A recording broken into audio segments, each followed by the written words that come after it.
Hello everyone, I am Preksha Jain and I welcome you all to Enrich Minds YouTube channel. I am back with a class 12 series of Biology NCERT and in this video we are going to study about the chapter 12 Biotechnology and its application. Last chapter में हमने Biotechnology as a principle and process देखा, तो इस chapter में हम क्या क्या इसके applications हैं वो study करने वाले हैं. आपने अगर earlier videos देखे हैं इस series के तो आपको idea होगा कि हम कैसे detailed explanation के साथ line by line reading and question answers को डिस्कस करते हैं और उसके अलावा हम important questions and objective questions को भी डिस्कस करते हैं. सो आपको बस पेशेंटली इस वीडियो को ध्यान से सुनना है एंड चैप्टर के कंसेप्ट को समझना है. क्लियर? बस बीच में आप क्या करोगे, इंपॉर्टेंट पॉइंट्स जो अंडरलाइन है उनको हाईलाइट करना है एंड बीच में मैं काफी सारे इंपॉर्टेंट पॉइंट्स एग्जाम के पर्सपेक्टिव से जो बताती हूँ वो आप नोट डाउन करना है. So be ready with the pen and paper also कि जो भी एक्स्ट्रा पॉइंट्स हैं वो आप नोट करते जाओ. सो अब हम स्टार्ट करते हैं ये chapter biotechnology and its application. So सबसे फर्स्ट क्वेश्चन, इवन हमने लास्ट चैप्टर में भी जहाँ पर बायोटेक्नोलॉजी पढ़ा तो वो क्लियर है कि डेफिनेशन क्या हो जाती है एक सिंपल लैंग्वेज में कि बायोलॉजी का ही एक ब्रॉड एरिया है जहाँ पर लिविंग ऑर्गेनिज्म का जो एप्लीकेशन है उसके साथ साथ क्या अप्लाई होती है, टेक्नोलॉजी अप्लाई होती है एंड डिफरेंट कॉम्पोनेंट्स यूज होते हैं जिससे एक बेटर आउटपुट आ सकता है. So biotechnology as you have learned from the previous chapter essentially deals with industrial scale production of biopharmaceuticals and biologicals using genetically modified microbes, fungi, plants and animals. सो ये जो broad area है biology का ये किसके साथ deal कर रहा है, जो मेडिसिन एंड बायोफार्मास्यूटिकल्स का इंडस्ट्रियल प्रिपरेशन हो रहा है, लार्ज स्केल पर इंडस्ट्रियल स्केल पे जो प्रिपरेशन हो रहा है. इसके अलावा जो जेनेटिकली मॉडिफाइड ऑर्गेनिजम्स का यूज करके जेनेटिकली मॉडिफाइड क्रॉप्स बन रहे हैं, वेजिटेबल्स एंड प्लांट्स. तो ये डिफरेंट जो ऑर्गेनिजम्स प्रिमिटिव ऑलरेडी जो प्रेजेंट माइक्रोब्स हैं या फिर जो ऑलरेडी प्रेजेंट एनिमल्स हैं उनके हेल्प से बन रहे हैं. जेनेटिक सीक्वेंस में कुछ भी चेंज लाकर वो सब किसके अंडर में आता है, बायोटेक के अंदर में आता है. The applications of biotechnology include therapeutics, diagnostics, genetically modified crops for agriculture, processed food, bioremediation, waste treatment and energy production. So जो एप्लीकेशंस हैं बायोटेक्नोलॉजी के कहाँ पर है, थेराप्टिक्स दैट मीन्स कि जो भी मेडिसिन बन रहे हैं या फिर ड्रग्स के हेल्प से जो भी मेडिसिन बन रहे हैं, फार्मास्यूटिकल्स में बन रहा है जो भी प्रोडक्ट्स. उसके अलावा डायग्नोस्टिक दैट मीन्स कि जो डिसीजेस हो रही हैं उसको डायग्नोस करने के लिए टेस्ट होते हैं, वहां पर भी बायोटेक्नोलॉजी का रोल है. जेनेटिकली मॉडिफाइड क्रॉप्स एग्रीकल्चर में जो बन रही हैं, प्रोसेस्ड फूड बनता है, बायोरेमिडिएशन दैट मीन्स कि जो भी पोल्यूशन है उससे फाइट करने के लिए रेमिडीज, माइक्रोब्स की और ऑर्गेनिक रेमिडीज, साथ साथ वेस्ट ट्रीटमेंट जो होता है चाहे वो वाटर ट्रीटमेंट हो या फिर सॉलिड ट्रीटमेंट हो. सो दोनों में ही माइक्रोब्स इंपॉर्टेंट रोल प्ले करते हैं एंड अगर microbes plus technology that means की और बायोलॉजी प्लस टेक्नोलॉजी दोनों ऐड हो जाते हैं तो वो बन जाती है बायोटेक्नोलॉजी. एंड इसके अलावा एनर्जी प्रोडक्शन में काफी सारे ऐसे प्लांट्स होते हैं जिनमें एनर्जी होती है. सो ऐसे प्लांट्स का यूज करके अगर एनर्जी प्रोड्यूस हो रही है so that will also come under this under applications of biotech. 3 critical research areas of biotechnology are: first is providing the best catalyst in the form of improved organism, usually a microbe or pure enzyme. So कोई भी अगर organism है, improved organism है या फिर कोई chemical reaction है suppose, तो उसमें बेस्ट कैटलिस्ट माइक्रोब के फॉर्म में या फिर प्योर एंजाइम के फॉर्म में कौन प्रोवाइड कराता है, बायोटेक.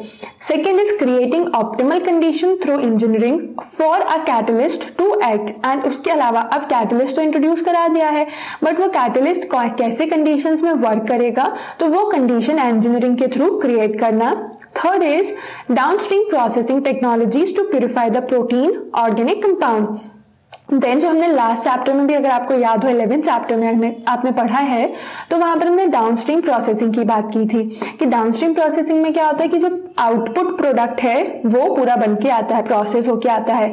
तो इसमें भी जो प्रोटीन या ऑर्गेनिक कंपाउंड है उनका प्यूरिफिकेशन किस हेल्प से हो रहा है, बायोटेक्नोलॉजी की जो प्रोसेस है उसके हेल्प से हो रहा है. Let us now learn how human being have use biotechnology to improve the quality of human life, especially in the field of food production and health. सो अब हम यहाँ पर ये देख लेते हैं कि ह्यूमन बीइंग्स ने बायोटेक्नोलॉजी को कैसे यूज किया है जिससे कि ह्यूमन की लाइफ की जो क्वालिटी है वो इम्प्रूव हो, स्पेशली किस सेक्शन में, फूड प्रोडक्शन में एंड हेल्थ सेक्शन में, क्योंकि हेल्थ केयर में भी बहुत सारे ऐसे बायोटेक्नोलॉजिकल प्रोडक्ट्स हैं जो कि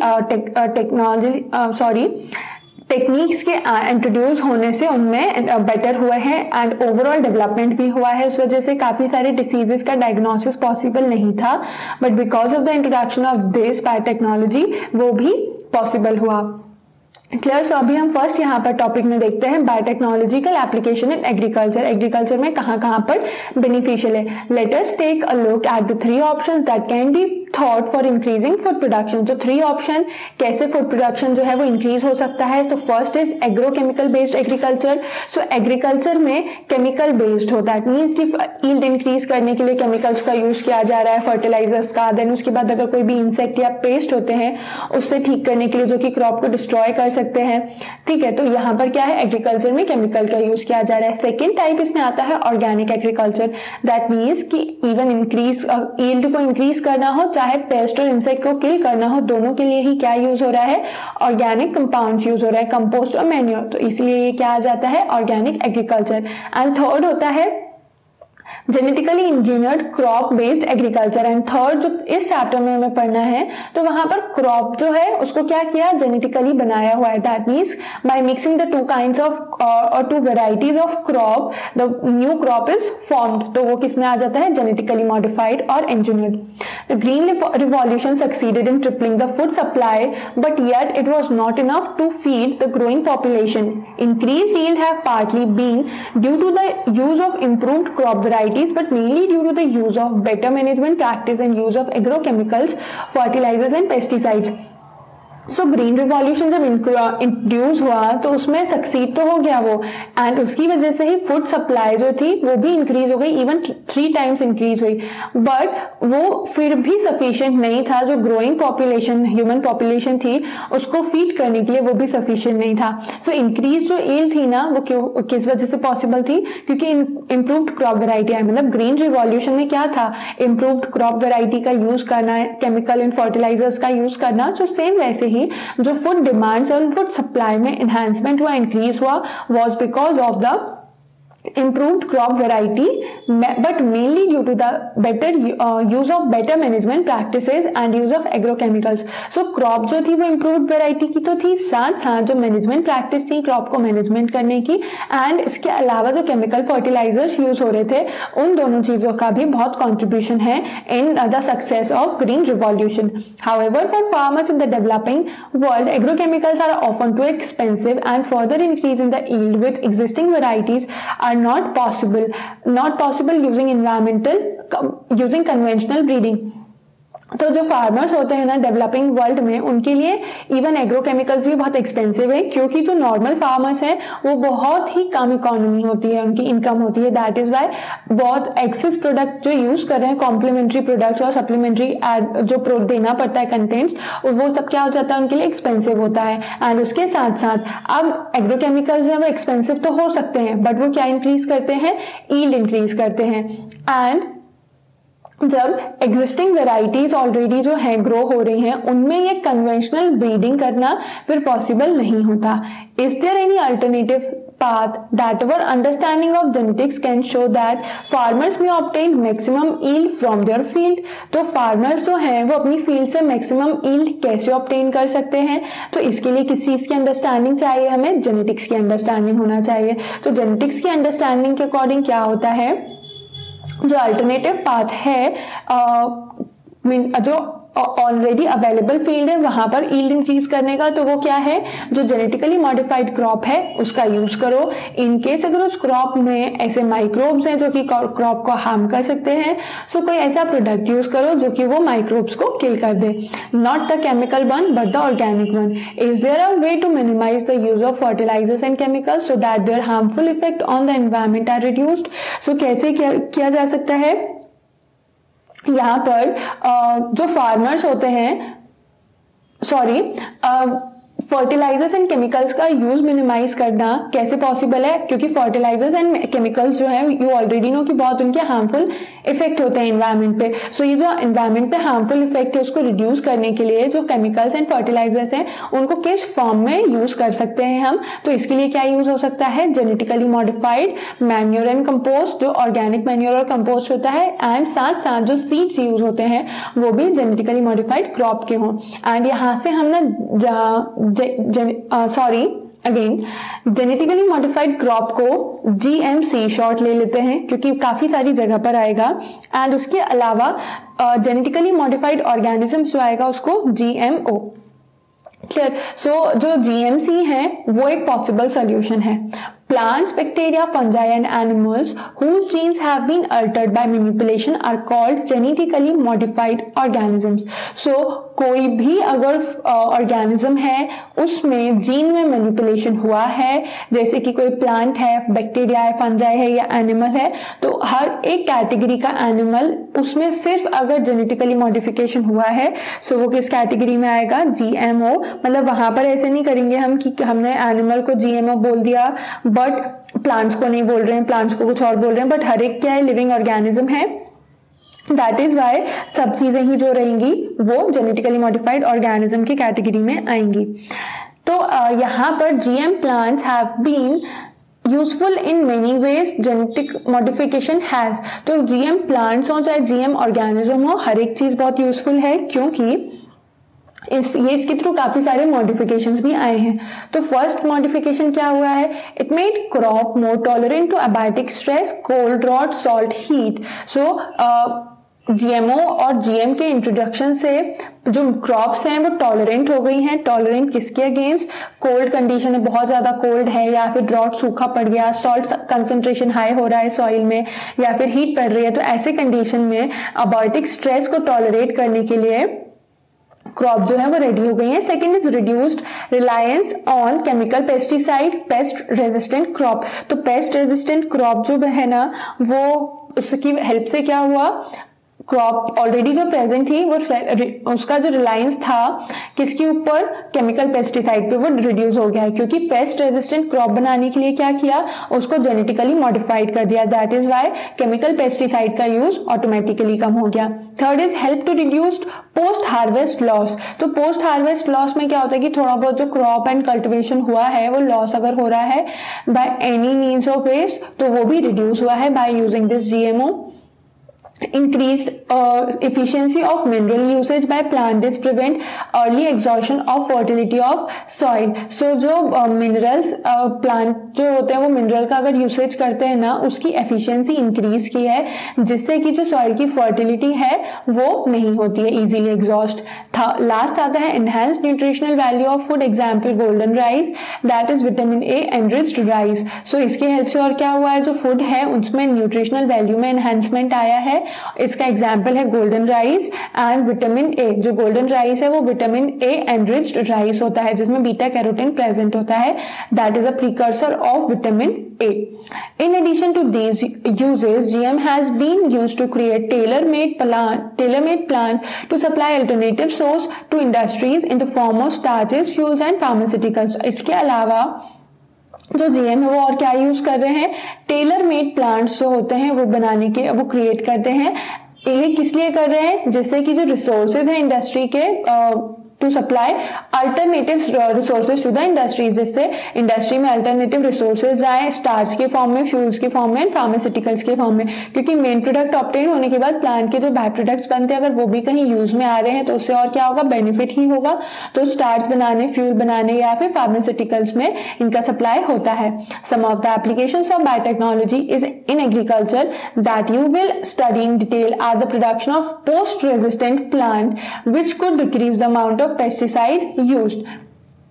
जो बायोटेक्नोलॉजी है उसकी एग्रीकल्चर में और क्या एप्लीकेशंस होती हैं कि जो प्रोडक्शन होता है ना पेस्ट रेजिस्टेंट प्लांट का, which decreases the amount of pesticide used. अब पेस्ट रेजिस्टेंट प्लांट आ गया है तो उसकी वजह से पेस्टिसाइड का यूज ही नहीं ज्यादा हो रहा है, क्योंकि अब अगर उस प्लांट में पेस्ट लगेंगे ही नहीं तो उसमें डालना ही नहीं पड़ेगा पेस्टिसाइड। तो बीटी टॉक्सिन जो है वो प्रोड्यूस हुआ bacterium from the bacterium bacillus thuringiensis, और इसके लिए शॉर्ट फॉर्म यूज होता है बीटा।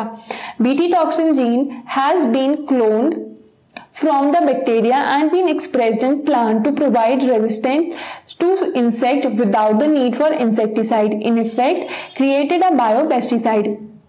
तो जो बीटी टॉक्सिन जीन होता है ना वो कैसे क्लोन हुआ है बैक्टीरिया से एंड प्लांट्स में फिर एक्सप्रेस हुआ, जिससे कि जो प्लांट जो भी प्रोड्यूस हुआ है ना एक्सप्रेस हुआ है जहां पर भी ये जीन, तो वो किससे प्रोटेक्टेड है, इंसेक्टिसाइड के यूज के बिना ही इंसेक्ट से प्रोटेक्टेड है। क्योंकि आप किसी प्लांट में अगर आपने बीटी कॉटन जो है वो इंजेक्ट कर दिया, sorry not BT cotton, BT toxin और बैसिलस thuringiensis बैक्टीरिया का जो एक जीन है सिलेक्टिव जीन, वो अगर इंसर्ट कर दिया है तो फिर उससे जो क्रॉप प्रोड्यूस होगी वो क्या रहेगी, पेस्ट रेजिस्टेंट होगी। एंड पेस्ट रेजिस्टेंट होने की वजह से it would not require any kind of insecticide, but जो इंसेक्ट रेजिस्टेंस प्लांट है उनसे ही हेल्दी रह सकता है वो प्लांट। फिर in effect created a biopesticide, and in simply क्या हुआ, वो बायोपेस्टिसाइड क्रिएट कर लिया। Example are BT cotton, BT corn, rice, tomato, potato and soybean. And इसके सबसे कॉमन एग्जाम्पल क्या है, बीटी कॉटन है। जो कॉटन है बैसिलस thuringiensis ट्रीटेड, कॉर्न भी है बना हुआ है, फिर राइस है, टोमेटो है एंड पोटैटो और सोयाबीन भी है। सो इस सारी कैटेगरी में डिफरेंट फ्रूट्स एंड वेजिटेबल्स या फिर जो क्रॉप है वो इंक्लूड होते हैं। अब यहाँ पर फर्स्ट है बीटी कॉटन, जिसके बारे में और डिटेल में हम देखते हैं। BT cotton, some strains of bacillus thuringiensis produce protein that kills certain insects such as Lepidopterans, tobacco budworm, armyworm, Coleopterans, beetles and dipterans, flies and mosquitoes। So Bacillus thuringiensis जो एक बैक्टीरिया की strain है वो एक ऐसा protein produce करता है जो कि कुछ कैटेगरी ऑफ इंसेक्ट्स को किल कर सकते हैं। एंड ये इंसेक्ट्स के एग्जाम्पल टोबैको वुडवर्म हो गया, आर्मी वर्म है, बीटल्स एंड मस्किटोज। ये किस क्लास को बिलोंग करते हैं, लेपिडोपेट्रंस, देन उसके बाद सीलियोप्टेरंस and डिप्टेरंस। Bacillus thuringiensis forms protein crystal during a particular phase of their growth. These crystals contain a toxic insecticidal protein। सो जो बैसिलस thuringiensis बैक्टीरिया है वो एक ऐसे प्रोटीन के क्रिस्टल प्रोड्यूस करता है सर्टेन फेज ऑफ ग्रोथ में, मतलब उसका जो पूरा ग्रोथ फेज होता है उसमें एक पर्टिकुलर फेज में, और ये जो क्रिस्टल्स होते हैं ना उनमें टॉक्सिक इंसेक्टिसाइडल प्रोटीन होता है। सो वो टॉक्सिक इंसेक्टिसाइडल प्रोटीन है तो सिंपली ये क्या कर सकता है, जो उस प्लांट में इंसेक्ट है उनको किल कर सकते हैं। Why does this toxin not kill the bacillus? But जो bacillus ये टॉक्सिन प्रोड्यूस करता है, ये bacillus को ही कैसे नहीं किल कर देता है? Actually, the Bt toxin protein exists as an inactive protoxin, but once an insect ingested the inactive toxin, it is converted into an active form of toxin due to the alkaline pH of the gut, which solubilizes the crystal। तो यहाँ पर जो question है उसका answer यहीं पर मिल जाता है। इस क्वेश्चन को मार्क करना है आपको कि ये जो Bacillus thuringiensis का टॉक्सिन है, इंसेक्टिसाइडल प्रोटीन, ये Bacillus बैक्टीरिया को ही क्यों नहीं किल कर देता है, क्योंकि ये जो टॉक्सिन प्रोड्यूस होता है ना तो वो प्रोटॉक्सिन, दैट मीन्स कि इनएक्टिव टॉक्सिन के फॉर्म में एग्जिस्ट करता है, और जैसे ही इंसेक्ट ही गट में जाएगा तो वो इनएक्टिव टॉक्सिन कन्वर्ट हो जाता है एक्टिव फॉर्म में, क्योंकि उस गट में अल्कलाइन पीएच होता है, जिससे कि क्रिस्टल जो है वो सॉल्युबलाइज होएगा एंड प्रोटॉक्सिन जो है वो एक्टिव टॉक्सिन में कन्वर्ट हो जाता है। यहाँ पर the activated toxin bind to the surface of the midgut epithelial cell and create pores that cause cell swelling and lysis and eventually cause death of insect। तो जो एक्टिवेटेड टॉक्सिन है ना वो किसके साथ, जो मिडगट एपिथेलियल सेल है उसकी सरफेस के साथ बाइंड करेगा एंड वहां पर पोर्स क्रिएट करने लगता है। पोर्स क्रिएट होने से क्या होगा, सेल में स्वेलिंग होगी एंड सेल का लाइसिस होगा और इवेंचुअली फिर इंसेक्ट की डेथ हो जाती है। Specific BT toxin genes were isolated from Bacillus thuringiensis and incorporated into the several crop plants such as cotton, तो जो स्पेसिफिक बीटी टॉक्सिन जीन्स होते हैं वो आइसोलेट होते हैं बैसिलस thuringiensis से, एंड फिर सेवरल जो क्रॉप्स है लाइक कॉटन और एनी अदर क्रॉप जो भी किसी इंसेक्ट से अफेक्टेड होती है उन क्रॉप में इनकॉर्पोरेट हो जाते हैं। The choice of genes depend upon the crop and the target pest as most BT toxin are insect group specific. तो ये जो चॉइस होती है ना जीन को चूज करने की, वो किस पे डिपेंड करती है, क्रॉप पे डिपेंड करती है, एंड उस क्रॉप को कौन सा पेस्ट टारगेट कर रहा है इस पे डिपेंड करती है। Then, as most BT toxins are insect group specific, तो जितने भी BT होते हैं ना, Bacillus thuringiensis toxins जो हैं वो एक पर्टिकुलर ग्रुप ऑफ इंसेक्ट के लिए ही मेनली टॉक्सिक होते हैं या फिर हार्मफुल होते हैं। The toxin is coded by a gene cry1AC named cry। So ये जो टॉक्सिन है इसको एक कोड दिया हुआ है CRY1AC एंड इसका नेम क्या रखा हुआ है, cry। Then there are a number of them and ये भी ना different variety and different number में है। For example, the protein encoded by the genes cry1AC and cry2AB control the cotton bollworm, that of cry1AB controls cotton borer। तो ये जो different type के toxins है ना वो different plants पे and different insects जो होते हैं ना उनके लिए helpful होते हैं। तो मेनली ये जो cry1AC है, अब ये डिफरेंट नेमिंग है, मतलब कि cry1AC का नेम जो है टॉक्सिन है, क्रिस्टल प्रोटीन है जो कि किससे प्रोड्यूस हो रहा है, gram positive bacterium bacillus thuringiensis से। एंड डिफरेंट जो फेज की बात कर रहे थे ना यहाँ पर हम कि ग्रोथ में भी एक पर्टिकुलर फेज पे होता है, तो जनरली ये स्पोरुलेशन जो टाइम होता है ना उस टाइम पे ये प्रोड्यूस करते हैं। एंड cry1 एंड cry2 जो डिफरेंट जीन नेम है, so they are according to this toxin. And इसमें भी जो cry1 है एंड cry2 है वो कॉटन बॉलवर्म को कंट्रोल करते हैं, एंड cry1AB जो होता है वो कॉर्न बोरर को किल करने में हेल्प करता है। तो दोनों ही डिफरेंट है, एक यहाँ पर इनिशियली है cry1AC एंड cry2AB, बट यहाँ पर क्या है cry1AB। तो डिफरेंट एनिमल्स या फिर सॉरी डिफरेंट इंसेक्ट पे जो अटैक करते हैं वो यहाँ पर इंपॉर्टेंट है। तो 1AC and 2AB cotton bollworm, and जो 1AB है वो किसको कंट्रोल करते हैं, कॉर्न बोरर को कंट्रोल करते हैं। सो ये इंपॉर्टेंट है, क्लियर है, इनको अंडरलाइन ध्यान से करना है आपको कि कौन से जो बैक्टीरिया से प्रोड्यूस होने वाले टॉक्सिन हैं वो क्या एनिमल्स को या क्या इंसेक्ट को किल कर रहे हैं।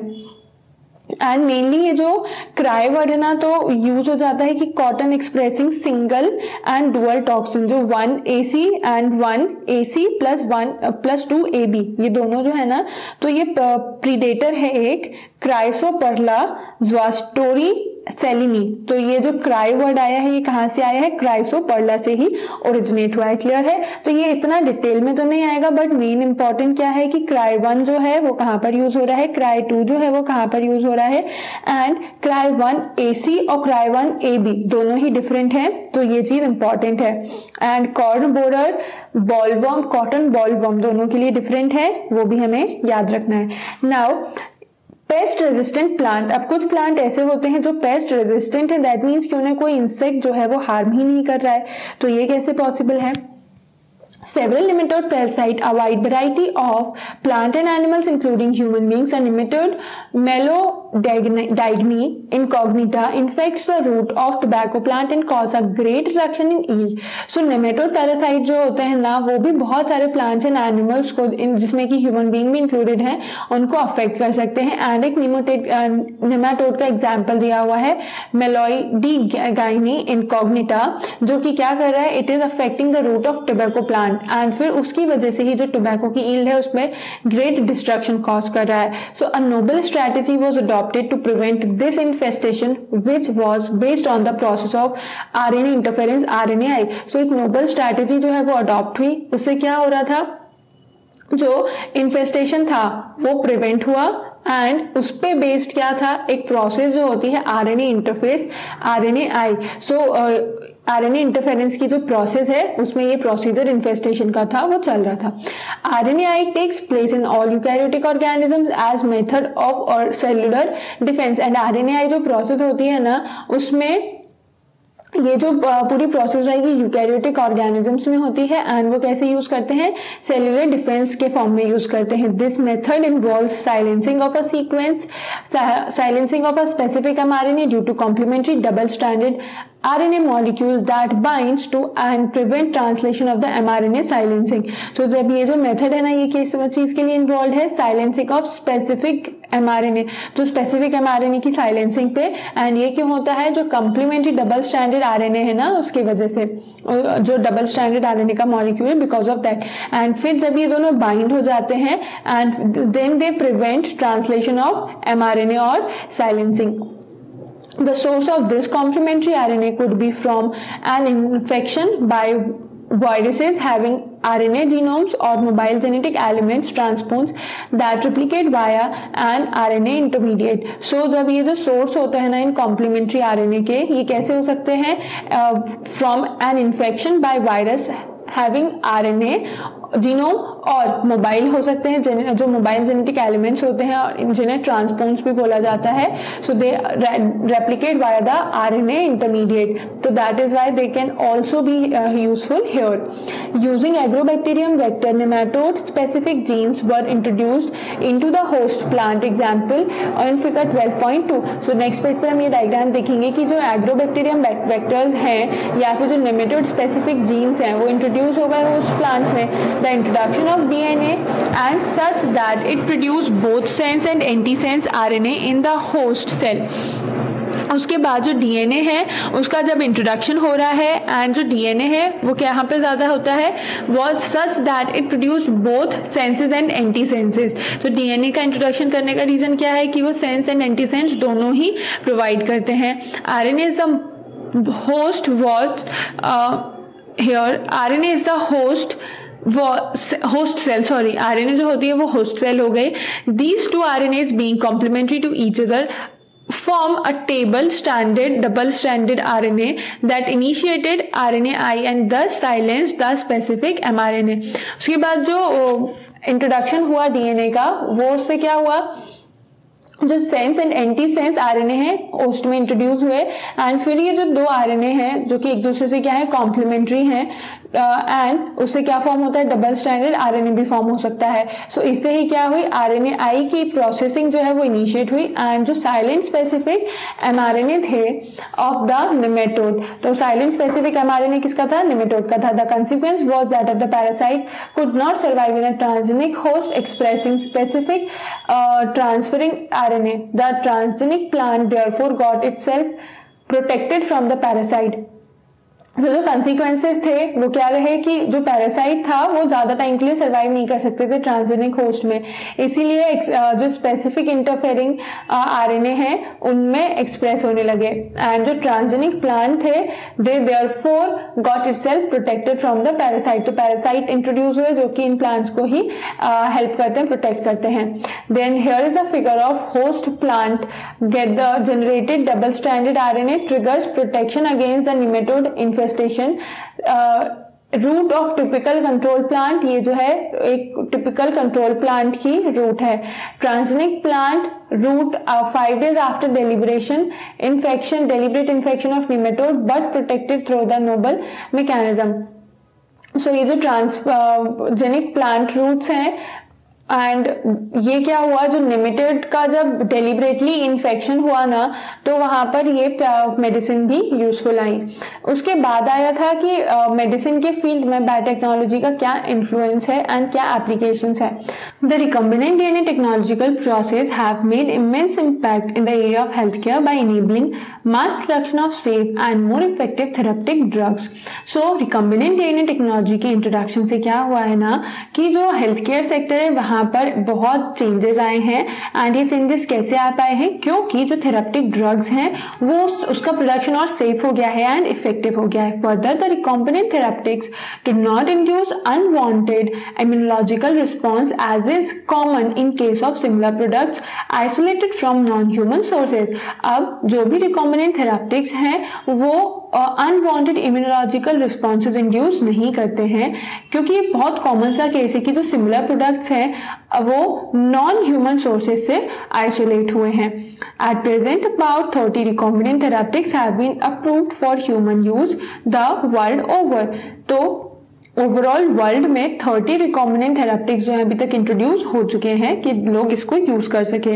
इन India 12 of these are presently being marketed, and India में उन 30 में से सिर्फ 12 जो है उसकी ही मार्केटिंग चल रही है। So biotechnological as a application in medicine बहुत इंपॉर्टेंट रोल प्ले करते हैं, क्योंकि ये थेराप्टिक्स प्रोड्यूस करते हैं। अब इसका जो फर्स्ट सेक्शन है, genetically engineered insulin. Insulin body में प्रेजेंट होता है, एक हार्मोन भी है, वो आपको पता है, बट यहाँ पर हम और डिटेल में देखते हैं। Management of adult onset diabetes is possible by taking insulin at regular time intervals. What would a diabetic patient do if enough human insulin was not available. So जो अडल्ट लोगों में डायबिटीज हो जाती है, और we can say the type 2 diabetes, type 1 नहीं but type 2 diabetes अगर किसी पर्सन को हो जाती है, एंड वो पर्सन क्या है, उस कंडीशन में क्या हो रहा है कि वो सफिशिएंट अमाउंट ऑफ इंसुलिन नहीं बना पा रहा है, एंड अगर बॉडी में इंसुलिन प्रोड्यूस नहीं हो रही है प्रॉपर्ली, तो बिना इंसुलिन के जो शुगर है वो ब्लड स्ट्रीम में मिक्स होने लगेगी, जिससे कि जो शुगर लेवल है वो हाई ब्लड में ज़्यादा होने लगेगी, क्योंकि ब्लड स्ट्रीम में आके मिक्स होगी तो सिंपली ब्लड में शुगर का कंटेंट हाई होगा, हाइपरग्लाइसेमिया होगा। तो इसके लिए मैनेजमेंट बहुत इंपॉर्टेंट हो जाता है। Would a diabetic patient do if enough human insulin was not available. अगर इनफ ह्यूमन इंसुलिन नहीं है तो क्या किया जा सकता है उसके लिए। अगर टेक्नोलॉजी नहीं होती तो कोई पॉसिबल नहीं था, but because of the technology अगर ये कंडीशन आती है ना, तो इंसुलिन का एक्सटर्नली इंजेक्शन जो होते हैं वो भी लग जाते हैं, एंड इंसुलिन की मेडिसिन आती हैं। If you discuss this and you would soon realize that one would have to isolate and use insulin from other animals. Would the insulin isolated from the other animals be just as effective as that secreted by the human body itself, and would it not elect on human immune response in the human body? So अगर हम यहाँ पर एक चीज discuss करें कि जैसे ही आपको ये रियलाइज होगा कि एक कोई भी पर्सन कैसे आइसोलेट कर रहा है, सो उसके लिए यूज करना पड़ रहा है insulin from the other animal. तो अगर ह्यूमन बीइंग खुद से नहीं बना पा रहा है, सो वो किसी दूसरे एनिमल की में जो इंसुलिन प्रेजेंट है उसका यूज करेंगे। तो अब क्वेश्चन आता है, would the insulin isolated from the other animals be just as effective as that secreted by the human body itself. तो अगर इंसुलिन जो एनिमल्स से बन रही है वो भी उतनी ही इफेक्टिव होती है जो कि ह्यूमन बॉडी से आएगी। So answer will be no, क्योंकि जो भी इंसुलिन आइसोलेट हो रही है ना दूसरे एनिमल से, जैसे कि काऊ है एंड पिग है, सो वो इफेक्टिव नहीं होगी, ह्यूमन बॉडी से है, क्योंकि जो स्लाइट डिफरेंट स्ट्रक्चर होता है ना ह्यूमन इंसुलिन का एंड जो एनिमल से ऑब्टेन हो रही है वो थोड़ा सा डिफरेंट हो जाएगा। सो यहाँ पर इमेजिन करने के लिए ही था कि डिस्कशन करने हैं, तो अगर एनिमल्स एंड ह्यूमन दोनों की बात की जाए तो दोनों डिफर करते हैं। Suddenly the whole process becomes so simple that you can easily grow a large quantity of bacteria and makes as much insulin as you need। तो इसलिए क्या किया जा सकता है, लार्ज क्वांटिटीज जो होती हैं बैक्टीरिया की वो इजीली ग्रो की जा सकती हैं, एंड फिर उनसे क्या बनाया जा सकता है, insulin. Think about whether insulin can be orally administered or diabetic people or not। तो इंसुलिन जो होता है उसको इंसुलिन को डायरेक्टली लेना पॉसिबल है या फिर नहीं है, मतलब इस क्वेश्चन को आपको फाइंड आउट करना है, क्योंकि सारे क्वेश्चंस के आंसर तो मैं बताती ही जाती हूँ, बट कुछ क्वेश्चंस आप ट्राई कर सकते हो। क्वेश्चन क्या है, whether insulin can be orally administered to diabetic people or not। Simple है, डायबिटिक पर्सन जो है वो इंसुलिन को कैसे ऑब्टेन करते हैं, या ओरली लेते हैं या फिर इंजेक्शंस के फॉर्म में लेते हैं। सो ये हिंट आपको दे दी जाती है कि इंजेक्शंस के फॉर्म में तो इंसुलिन को लेते ही हैं, अब ओरली लेते हैं या नहीं लेते हैं, इस क्वेश्चन का आंसर आपको फाइंड आउट करना है। एंड ना जो चैप्टर में इंटेक्स्ट क्वेश्चन आते हैं, इंटेक्स्ट क्वेश्चन अगर पूरा प्रॉपर लिखा है वो नहीं, जैसे यहाँ पर पैराग्राफ के बीच में जो क्वेश्चन आ गए, सो ये भी इंपॉर्टेंट है, काफी बार ये क्वेश्चंस में आ जाते हैं आपके एग्जाम में। तो इंसुलिन जो एनिमल सोर्स से प्रोड्यूस हो रही है वो नहीं है ज्यादा इफेक्टिव, एंड इवन जो इंसुलिन है वो अभी तक सिर्फ एनिमल्स में ही ऑब्जर्व किया हुआ है कि इंजेक्शन से लग रही है, एंड इवन ह्यूमंस में भी इंजेक्शन से लगना ऑब्जर्व किया है, that is not at all orally. अब ओरली इसको कंज्यूम कर सकते हैं या नहीं, तो इसका क्वेश्चन का आंसर आपको फाइंड आउट करना है। है। Insulin use for diabetes was earlier extracted from pancreas of slaughtered kettles and pigs. Insulin from an animal source. तो इंसुलिन कहाँ पर यूज हो रही है? जो डायबिटीज होती है ना उसके लिए इंसुलिन पहले से ही क्या हुई एक्सट्रैक्ट हो जाती है पैनक्रियाज से, जो कि स्लॉटर्ड कट एंड पिग होते हैं। फिर इंसुलिन जो है ऐसे एनिमल सोर्स से निकाली जाती है through caused some patient to develop allergy और some other type of reaction to foreign proteins. तो ये क्यों होता है कि जो स्लॉटर्ड कैटल एंड पिग होते हैं ना उनसे फिर एक्सट्रैक्ट किया जाता है, उनके पैनक्रियाज से इंसुलिन एक्सट्रैक्ट किया जाता है, और जो इंसुलिन प्लांट सोर्स से और एनिमल सोर्स से ऑब्टेन होता है तो उसमें क्या है it do cause some patients to develop allergy. तो कुछ पेशेंट्स में एलर्जी जरूर हो सकती है, बट जो फॉरेन प्रोटीन्स रहते हैं उनके अगेंस्ट भी कुछ रेजिस्टेंस होता है। Insulin consist of two short polypeptide chains, chain A and chain B. अब इंसुलिन का स्ट्रक्चर डिस्कस करना तो इस चैप्टर में नहीं है पार्ट, बट इंसुलिन का जो स्ट्रक्चर है उसमें दो पॉलीपेप्टाइड चेन्स होती हैं A and B that are linked together by disulfide bridges। And फिर वो किसके साथ लिंक्ड होते हैं? डाइसल्फाइड ब्रिजेस के साथ ये लिंक जो है वो लीन हो जाती है। In mammals including humans insulin is synthesised as a pro hormone like a pro enzyme. The pro hormone also needs to be processed which contains an extra stretch called the C peptide. So mammals में and even mammals में और किसको include करें, अगर हम humans को include करें तो इंसुलिन जो सिंथेसाइज होती है ना वो प्रो हार्मोन के फॉर्म में सिंथेसाइज होती है, जैसे कि एक प्रो एंजाइम बोल सकते हैं। एंड प्रो हार्मोन को भी क्या चाहिए? प्रो हार्मोन को भी प्रोसेस्ड होना इतना ही इंपॉर्टेंट है जब तक कि वो फुली मेच्योर नहीं हो जाता है एंड जब तक वो फंक्शनल हार्मोन नहीं बनता है तब तक ये जो प्रो हार्मोन्स है उसको प्रॉपर्ली प्रोसेस करना पड़ेगा। Which contains an extra stretch called C peptide. And फिर इसमें एक्स्ट्रा स्ट्रेच क्या प्रेजेंट होती है?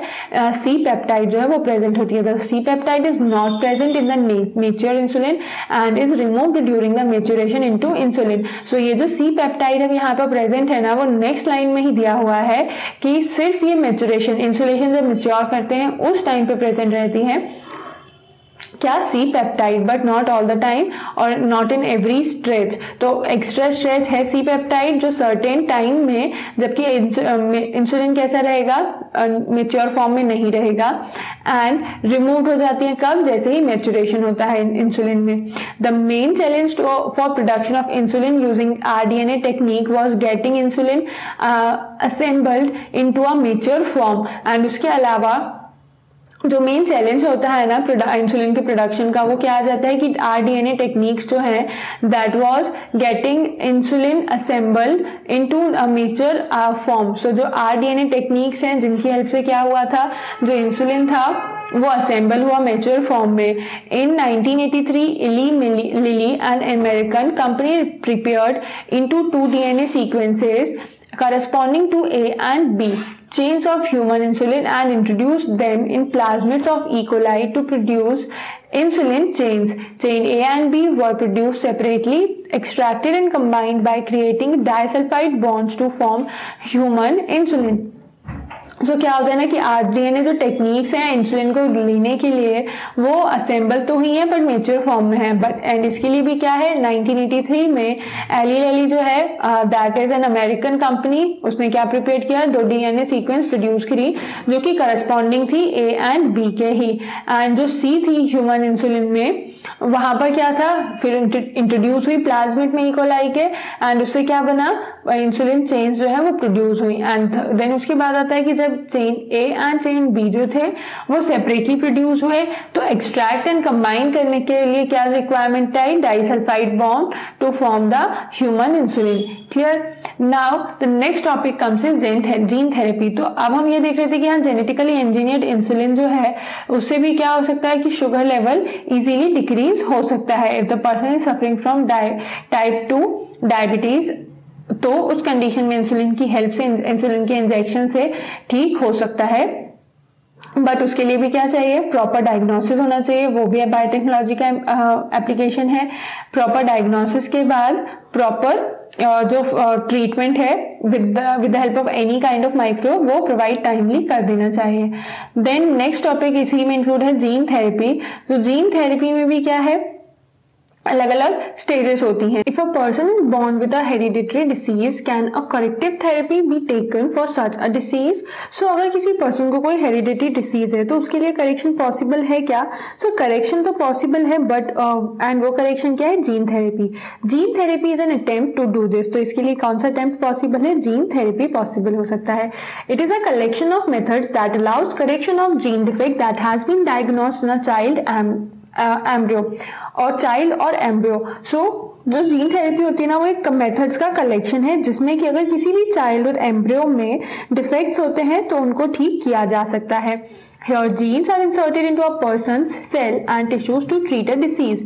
Correction of genetic defect involves delivery of a normal gene into the individual or embryo to take over the function of and compensate for the non-functional gene. तो क्या किया जाता है ना इस केस में कि जो जीन्स होते हैं वो इंसर्ट कर देते हैं कोई भी पर्सन अगर उसको जिसको डिफेक्ट उसकी सेल में या फिर टिश्यू में एंड उससे ही डिसीज को ट्रीट किया जाता है। एंड जो जेनेटिक डिफेक्ट्स होते हैं उनको करेक्शन के लिए क्या है? एक नॉर्मल जीन का डिलीवरी रिक्वायर्ड होती है। जो इंडिविजुअल या फिर एम्ब्रियो है उसमें नॉर्मल जीन जो है वो इंसर्ट कर दिया जाता है। एंड जब नॉर्मल जीन इंसर्ट करेगा तो वो क्या होगा कि जो भी फंक्शंस हो रहे थे उनको ओवरटेक कर लेंगे एंड जो कंपनसेशन होता है फिर जिससे कि नॉन फंक्शनल जीन जो है जितने भी टाइम के लिए प्रेजेंट रहा था उसके लिए फिर कंपनसेशन हो जाता है। तो first clinical gene therapy was given in 1990 to a 4-year-old girl with adenosine deaminase deficiency. तो फर्स्ट टाइम पे ये जो जीन थेरेपी दी गई थी वो 1990 में थी एंड 1990 में उस टाइम पे एक 4-year गर्ल को ये जीन थेरेपी जो थी वो प्रोवाइड की गई थी एंड उस गर्ल को क्या डिसीज थी? एडीए, दैट मीन्स की एडेनोसिन डीएमिनेज की जो डेफिशिएंसी थी वो उसको था। The disorder is caused due to the deletion this enzyme is crucial for the immune system to function. तो एडीए डेफिशिएंसी से क्या हो रहा था कि उस गर्ल का जो इम्यून सिस्टम है ना वो प्रॉपर्ली डेवलप ही नहीं हो रहा था। दैट इज वाई ये जो जीन थेरेपी थी एडेनोसिन डीएमिनेज ये डेफिशिएंसी किसके लिए थी? किसने ये फर्स्ट जो डिस्कवर किया या फिर हम बोल सकते हैं इंट्रोड्यूस किया? तो ब्लीज एंड WF एंड्रेस्को। तो इन दोनों ने क्या नेम है? एम ब्लीज एंड WF एंड्रेस्को ने 1990s में ये एडीए जो है वो इंट्रोड्यूस किया एंड ये जो एंजाइम है कहाँ पर इंपॉर्टेंट रोल प्ले करते हैं? इम्यून सिस्टम के फंक्शन में। The disorder is caused due to the deletion of the gene for adenosine deaminase. तो जो डिसऑर्डर है उससे क्या कॉज हो रहा था? उससे डिलीशन हो रहा था of gene for adenosine deaminase. तो जो एडेनोसिन डीएमिनेज का जीन था ना वो डिलीट होता जा रहा था। अब एडेनोसिन डीएमिनेज के जीन को डिलीट होने से क्या हो रहा था? इम्यून सिस्टम जो था वो प्रॉपर्ली फंक्शन नहीं कर रहा था। दैट इज वाई ये जो एडीए डेफिशिएंसी के लिए जीन थेरेपी आई। In some childrens ADA deficiency can be cured by bone marrow transplantation, in others it can be treated by enzyme replacement therapy in which functional ADA is given to the patient by injection. तो ये दो तरीके से हो सकता है, या तो बोन मेरो ट्रांसप्लांटेशन हो जाए या फिर ये जो जीन थेरेपी की हेल्प से ही एंजाइम रिप्लेसमेंट हो जाए। तो ऐसा एंजाइम प्रोवाइड कराया जाए जो कि एडीए में पेशेंट्स में इंजेक्ट किया जा सके। जो any person who is suffering from this AD deficiency तो वो इससे ठीक हो पाए। But the problem with both of these approaches that they are not completely curative and दोनों ही जो जीन थेरेपी थी एंड बोन मेरो ट्रांसप्लांटेशन दोनों ही कंप्लीटली क्यूरेटिव रिजल्ट्स अभी तक नहीं शो किए थे। As a first step towards gene therapy, lymphocyte from the blood of the patient are grown in a culture outside and इसके लिए जो फर्स्ट स्टेप लिया गया वो कब था कि जो जीन थेरेपी थी लिम्फोसाइट्स को कल्चर में मीडियम में ग्रो किया गया। किसी भी एक पेशेंट के से ब्लड लिया, उस ब्लड से लिम्फोसाइट एक्सट्रैक्ट किया एंड उसको एक कल्चर में ग्रो किया।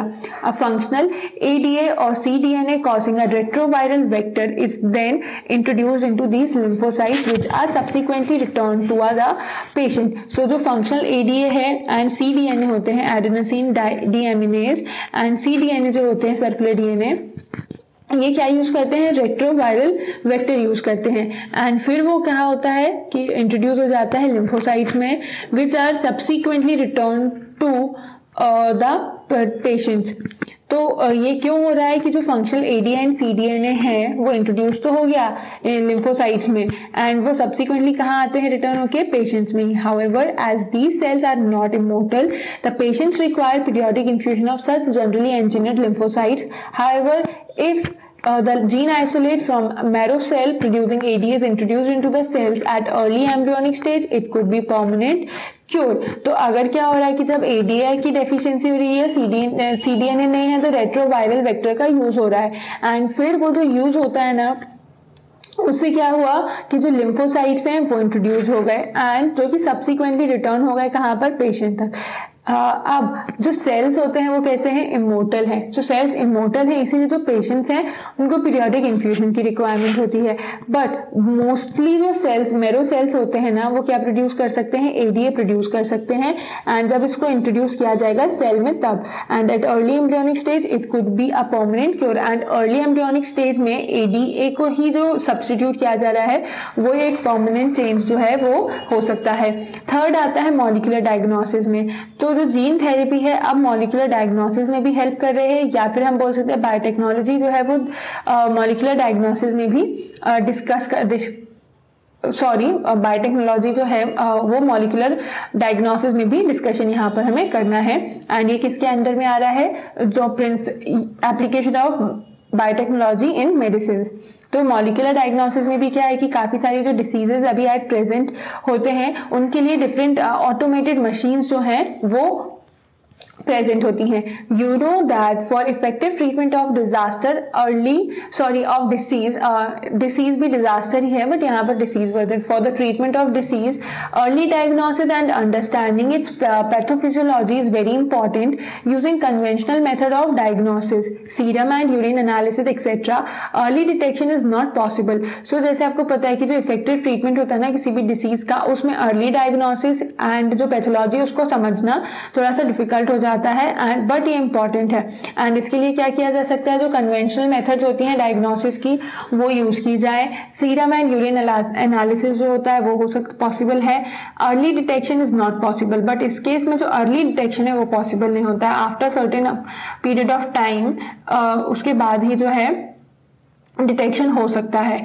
Recombinant DNA technology, polymerase chain reaction and enzyme linked immunosorbent assay ELISA are some of the techniques that serve the purpose of early diagnosis. तो recombinant DNA technology है या फिर polymerase chain reaction PCR है, और ads का जो test होता है ELISA enzyme linked immunosorbent assay, ये किस चीज के एग्जाम्पल है, जो डायग्नोसिस के पर्पस के लिए टेस्ट यूज होते हैं ये उनके एग्जाम्पल है. Presence of a pathogen, bacteria, virus etcetera is normally suspected only when the pathogen has produced a disease symptom.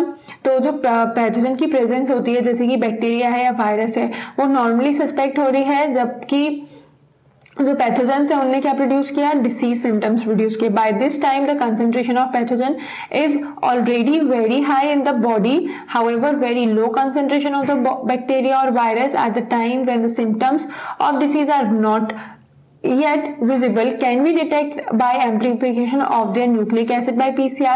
तो जो पैथोजन की प्रेजेंस होती है जैसे कि बैक्टीरिया है, वायरस है, वो नॉर्मली सस्पेक्ट कैसे होती है, जबकि पैथोजन जो है वो डिसीज प्रोड्यूस कर रहा हो, ऐसे सिम्टम्स प्रोड्यूस करे जो कि डिसीज कॉज करते हैं. सो उस कंडीशन में पैथोजन को आइडेंटिफाई करना ईजी होता है. By this time the concentration of pathogen is already very high in the body. तो इस टाइम तक क्या होता है ना कि डिसीज ऑलरेडी हो गई, डिसीज के सिम्टम्स हैं, तो इस टाइम तक जो कंसंट्रेशन होता है पैथोजन का वो ऑलरेडी बहुत हाई हो जाता है. And however very low concentration of bacteria और virus at a time when the synonym of the disease are not yet visible can be detected by the amplification of their nucleic acid by PCR.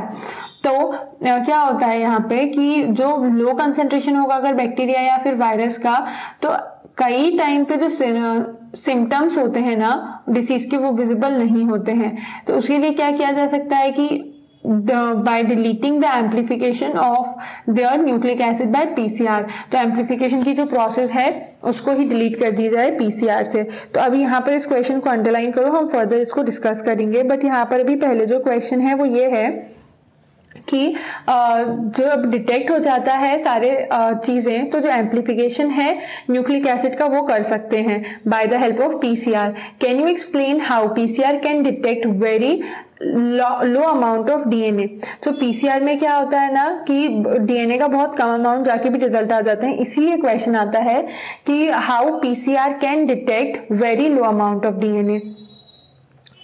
तो DNA का जो amount इस case में होता है ना बहुत कम होता है, तो पीसीआर प्राइमर्स जो होते हैं वो बाइंड हो जाते हैं इनकरेक्ट लोकेशन पे, एंड फिर जो डीएनए पॉलीमरेज है वो कॉपी बना देता है रॉन्ग डीएनए के within the sample.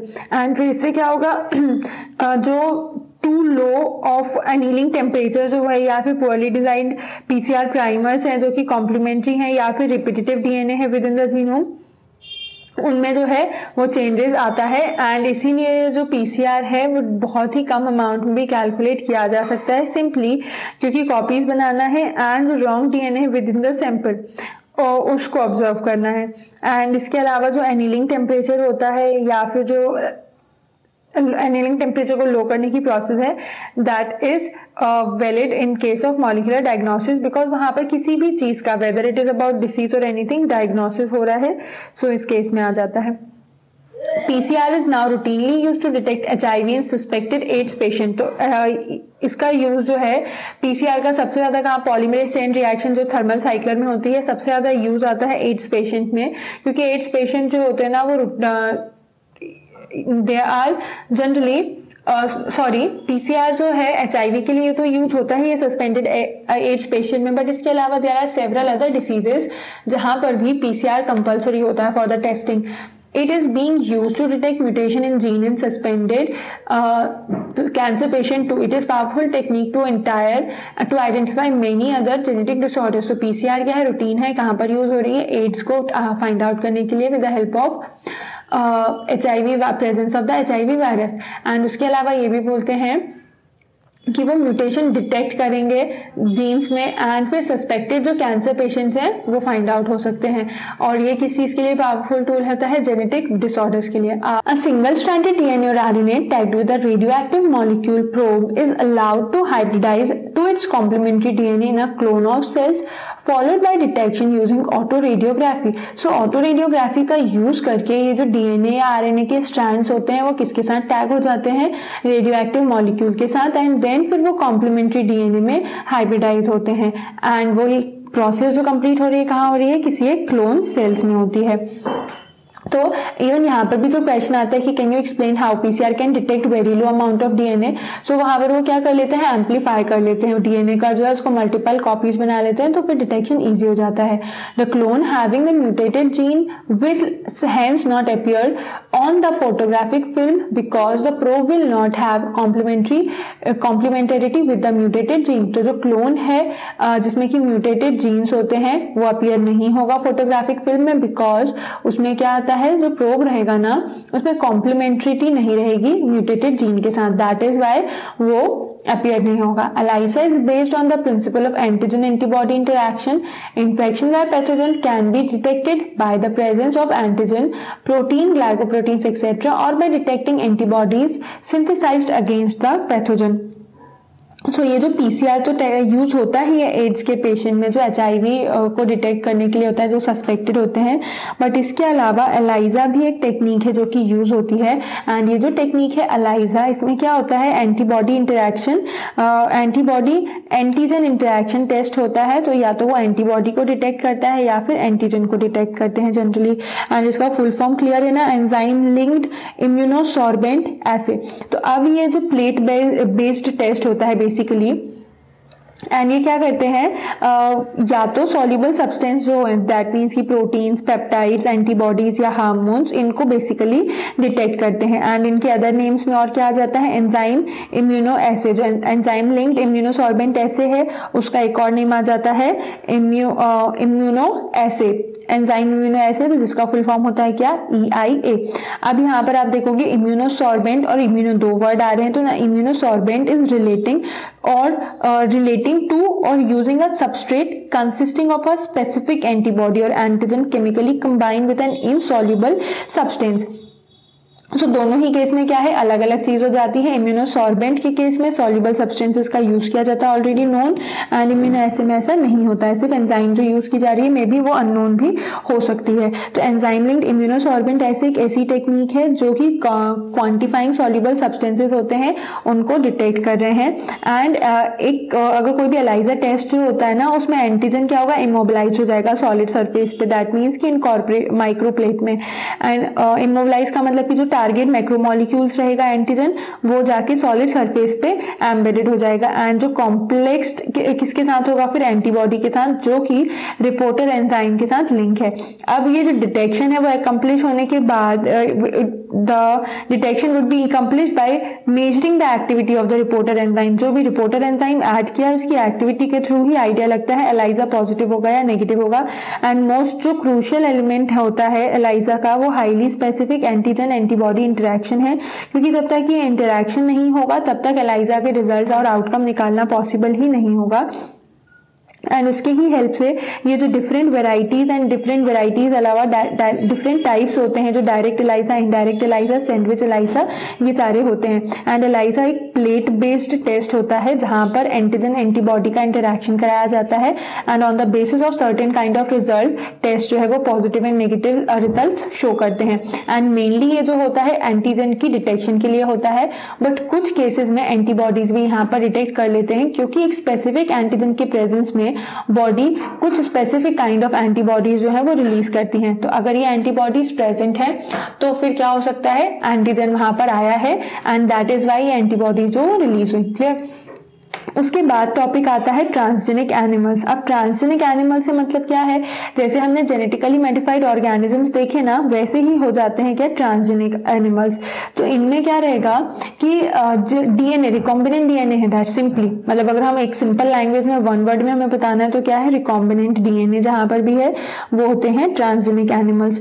Animals that have had their DNA manipulated to possess and express an extra foreign gene are known as transgenic animals। तो जिधर पे भी अगर ऐसे एनिमल्स हैं जिनका क्या किया है, मैनिपुलेट किया हुआ है, जो डीएनए मैनिपुलेट किया है, एंड डीएनए मैनिपुलेट करने का रीजन क्या है, कुछ एक्स्ट्रा फॉरेन जीन को एक्सप्रेस करना है, तो वो हो जाते हैं क्या, simply transgenic animals. The transgenic rats, rabbits, pigs, sheep, cows and fish have been produced, although over 95% of all the existing transgenic animals are mice।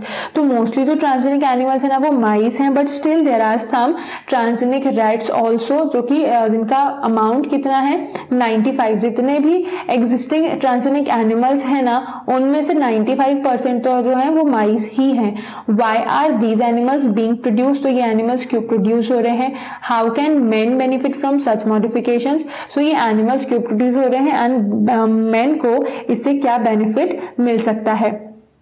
So answer इनका हमें जो फर्दर हम सेक्शन पढ़ेंगे, तो let us try and explore some of the common reasons जिसकी वजह से ये जो एनिमल्स प्रोड्यूस हो रहे हैं एंड ये जो मॉडिफिकेशन है इनसे बेनिफिट मिल रहा है। Normal physiological and physiology and development. तो नॉर्मल फिजियोलॉजी एंड डेवलपमेंट से क्या मतलब है, transgenic animals can be specifically design to allow the study of how genes are regulated and how they affect the normal functions of the body and its development. Example, study of complex factors involved in growth such as insulin like growth factor। सो जो normal physiology and development है उस case में क्या होगा, इसके अंदर क्या आ जाता है कि कोई भी ट्रांसजेनिक एनिमल्स है ना वो स्पेसिफिकली डिजाइन किया जा सकता है, एंड स्पेसिफिकली डिजाइन करने से क्या होगा, वो उस प्रॉपर की कैसे जीन्स वहां पर रेगुलेट हो रहे हैं एंड कैसे वो नॉर्मल फंक्शंस को अफेक्ट कर रहे हैं और कैसे उनका डेवलपमेंट हो रहा है, इसकी स्टडी पॉसिबल हो सकती है। एंड इसके अलावा जो कॉम्प्लेक्स फैक्टर्स होते हैं ग्रोथ में इन्वॉल्व, जैसे कि इंसुलिन है, ग्रोथ फैक्टर है, तो उसका क्या फंक्शनिंग हो रही है, तो ये सारी स्टडीज भी इसमें अंदर में कंप्लीट हो सकती हैं। By introducing genes from other species that alter the formation of this factor and studying the biological effects that result information is obtained about the biological role of the factors in the body। सो ये जो studies है complex factor की, ये भी हो गया, and कैसे jeans regulate होते हैं, कैसे अफेक्ट करते हैं नॉर्मल फंक्शंस को, ये सारी चीज़ें हो गई। अब अगर जीन को इंट्रोड्यूस कर रहे हैं अदर स्पीशीज से, तो उससे क्या होगा, जो फैक्टर का फॉर्मेशन होना है ना वो अल्टर होगा, एंड जो स्टडिंग होती है फिर बायोलॉजिकल इफेक्ट की, that result information is obtained about the biological role of the factor in the body. So जैसे ही बॉडी में जीन इंट्रोड्यूस होता है अदर दूसरे स्पीशीज से, तो उससे जो फैक्टर फॉर्मेशन ऑलरेडी चल रहा है वो अफेक्ट हो जाएगा, एंड जो फिर उसके बाद जो होते हैं स्टडिंग द बायोलॉजिकल इफेक्ट, इससे क्या रिजल्ट निकलेगा, इंफॉर्मेशन ऑब्टेन्ड होगी about the biological role of factor in the body. Second आता है study of diseases. Study of diseases, transgenic animals क्यों बन रहे हैं, क्योंकि एनिमल्स में अगर डिसीजेस स्टडी करना है तो वो एनिमल्स की हेल्प से पॉसिबल हो सकता है। Many transgenic animals are design to increase our understanding of how genes contribute to the development of disease. तो जो ट्रांसजेनिक एनिमल्स डिजाइन हुए हैं उससे क्या हुआ, अंडरस्टैंडिंग में इंक्रीज आया है कि कैसे ये जो जीन्स हैं वो डेवलपमेंट में कंट्रीब्यूट करते हैं। किसी भी एक डिसीज का जो अगर डेवलपमेंट हो रहा है उसमें कैसे कोई जीन कंट्रीब्यूट कर सकता है, ये अंडरस्टैंडिंग फाइंड आउट करने के लिए ट्रांसजेनिक एनिमल्स हैं। These are specially made to serve as model for human disease so that investigation of new treatment for diseases is made possible. And इसके अलावा जो स्पेशली मेड क्यों स्पेशली मेड हुए हैं, जिससे कि वो ह्यूमन डिसीजेस के लिए काइंड ऑफ मॉडल सर्व कर सके, कि कोई भी अगर ह्यूमन डिसीज है तो वो पहले डायग्नोज एनिमल्स टेस्टिंग हो, या फिर कोई ड्रग और मेडिसिन प्रोड्यूस हो रही है तो वो भी पहले एनिमल में टेस्टिंग हो जाए। तो ये सारे मॉडल्स बने हैं ह्यूमन डिसीजेस को सर्व करने के लिए, सो that investigation of new treatment for diseases made possible. क्योंकि अगर कोई भी डिसीज का ट्रीटमेंट को टेस्ट करना है तो वो किस पे पॉसिबल हो सकता है, एनिमल्स पे। एंड एनिमल्स में भी अगर कोई एनिमल ज्यादा नहीं प्रेजेंट है तो उसकी पॉपुलेशन इंक्रीज कराने के लिए ट्रांसजेनिक एनिमल्स का यूज होता है। Today transgenic model exist for many human diseases such as cancer, cystic fibrosis, rheumatoid arthritis and Alzheimer's. तो इसीलिए क्या है, काफी सारे ट्रांसजेनिक मॉडल्स हैं जो कि डिफरेंट एंड डेडली जो डिसीजेज हैं उनके साथ क्या करते हैं, उनमें भी ये सारी डिसीजेज के ट्रीटमेंट फाइंड आउट करने के लिए, या फिर क्या नई पॉसिबिलिटी हो सकती है इन डिसीजेज को ट्रीट करने के लिए। क्योंकि जो यहाँ पर मेंशन है उनमें से सिर्फ कैंसर के लिए ही कीमोथेरेपी है, but Alzheimer's, rheumatoid arthritis and cystic fibrosis के लिए बहुत ही रेयरली कोई मेडिसिन अवेलेबल है। तो दैट इज वाई जो ट्रांसजेनिक मॉडल्स होते हैं एग्जिस्ट करते हैं, उनमें कौन कौन से ह्यूमन डिसीजेस के लिए ट्रीटमेंट फाइंड आउट किया, cancer, cystic fibrosis, rheumatoid arthritis and Alzheimer's. Then biological products, अब अगर ट्रांसजेनिक एनिमल है तो उसे बायोलॉजिकल प्रोडक्ट भी मिल सकते हैं। Medicine required to treat certain human diseases can contain biological products but such products are often expensive to make. तो जो मेडिसिन रिक्वायर्ड होती है ना किसी एक ह्यूमन को ट्रीट करने के लिए, उसमें बायोलॉजिकल प्रोडक्ट्स होते हैं। अब ये जो प्रोडक्ट्स होते हैं वो काफी एक्सपेंसिव भी होते हैं बनाना। So transgenic animals that produce useful biological product can be created by the introduction of the portion of DNA of gene which codes for a particular product such as human protein alpha 1 antitrypsin used to treat emphysema। तो क्या है कि जो medicine किसी भी एक human disease को treat करने के लिए रिक्वायर्ड होती हैं उनमें बायोलॉजिकल प्रोडक्ट होते हैं, बट ये जो प्रोडक्ट है वो नेचुरली देखा जाए तो बहुत एक्सपेंसिव है। इसीलिए क्या हुआ कि जो ट्रांसजेनिक एनिमल्स उन प्रोडक्ट्स को प्रोड्यूस कर रहे हैं वो भी हुए तो बायोलॉजिकल प्रोडक्ट ही, बट थोड़े से चीप होते हैं कंपैरेटिवली। तो ऐसे प्रोडक्ट्स जो है वो क्रिएट करना, एंड ये प्रोडक्ट्स कैसे क्रिएट हो सकते हैं, डीएनए के पोर्शन को इंट्रोड्यूस करके। एंड डीएनए का पोर्शन कौन सा होगा, जो एक पर्टिकुलर प्रोडक्ट टाइप को कोड कर रहा है। जैसे एक ह्यूमन प्रोटीन है अल्फा 1 एंटीट्रिप्सिन, ये कहां पर यूज होता है, एम्फाइसेमा को ट्रीट करने के लिए। अंडरलाइन दिस पॉइंट कि प्रोटीन अल्फा 1 ट्रिप्सिन है, एंटीट्रिप्सिन है सॉरी, जो कि एम्फाइसेमा को ट्रीट करने के लिए यूज हो रहा है। इसके अलावा several attempts are being made for treatment of phenylketonuria and cystic fibrosis. इसके अलावा पीकेयू एंड सिस्टिक फाइब्रोसिस को भी ट्रीट करने के लिए बहुत सारे अटेम्प्ट्स बनाए, बट वो सक्सेसफुल नहीं थे। इन 1997 द ट्रांसजेनिक काउ रोजी produced human protein enriched milk 2.4 gram per litre. The milk contained human alpha lactalbumin and was nutritionally a more balanced product for human babies than the natural cow milk। So phenylketonuria and cystic fibrosis के लिए भी क्या हुआ, attempts बने पर successful treatment नहीं मिला। 1997 में एक ट्रांसजेनिक काऊ थी रोजी, जो उस काऊ में जो मिल्क प्रोड्यूस हो रहा था उसमें around 2.4 gram per litre protein था एंड वो ह्यूमन प्रोटीन एनरिच्ड मिल्क था। एंड ये जो मिल्क है उसमें कौन सा प्रोटीन था, alpha lactalbumin. And alpha lactalbumin जो प्रोटीन है वो न्यूट्रिशनली मोर बैलेंस्ड है फॉर ह्यूमन बेबीज एंड जो नेचुरल काउ मिल्क होता है उससे भी ज्यादा nutritionally more balanced and healthy milk होता है। सो सिंपली है कि ट्रांसजेनिक एनिमल होने से बायोलॉजिकल प्रोडक्ट मिल रहे हैं एंड ऐसे बायोलॉजिकल प्रोडक्ट जो कि नेचुरली एग्जिस्टिंग काउ जो है नॉर्मल काउ के मिल्क से ज्यादा बेटर प्रोटीन कंटेंट उसमें प्रेजेंट है। देन नेक्स्ट आता है वैक्सीन सेफ्टी। वैक्सीन सेफ्टी में क्या होगा ना कि जो एनिमल्स हैं ट्रांसजेनिक माइस स्पेशली वैक्सीन की जो टेस्टिंग होती है उसमें यूज होता है। तो transgenic mice are being developed for use in the testing the safety of vaccine before they are use on human. तो ह्यूमन पे यूज होने से पहले जो वैक्सीन है वो माइस पे ट्राई की जाती है। Transgenic mice are being use to test the safety of the polio vaccine and इसके पहले ट्रांसजेनिक माइस जो है वो पोलियो वैक्सीन की सेफ्टी के लिए जो भी वैक्सीन प्रोड्यूस हुई है एंड उसका जो टेस्ट रहा उसके लिए भी यूज हो चुका है and it is successful and found to be reliable. They could replace the use of monkeys to test the safety of batches of the vaccine.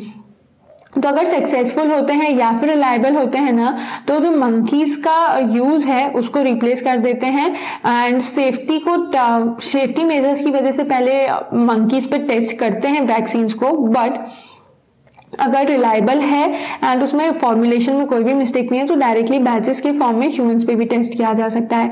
And last आता है केमिकल सेफ्टी टेस्टिंग। सो इस point में क्या है, this is known as toxicity safety testing.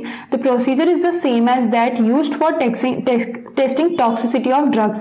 तो chemical safety testing में क्या होता है, उसको टॉक्सिसिटी सेफ्टी टेस्टिंग भी बोलते हैं एंड ये प्रोसीजर जो है वो ड्रग्स की टॉक्सिसिटी टेस्ट करने के सिमिलर है। कैसे, सो एनिमल्स जो होते हैं ना ट्रांसजेनिक एनिमल्स वो बनते हैं जब तो उनमें जीन्स प्रेजेंट होते हैं। अब उसमें जो जीन्स प्रेजेंट है वो क्या बनाएंगे, they make more sensitive which make them more sensitive to the toxic substance than the non transgenic animals.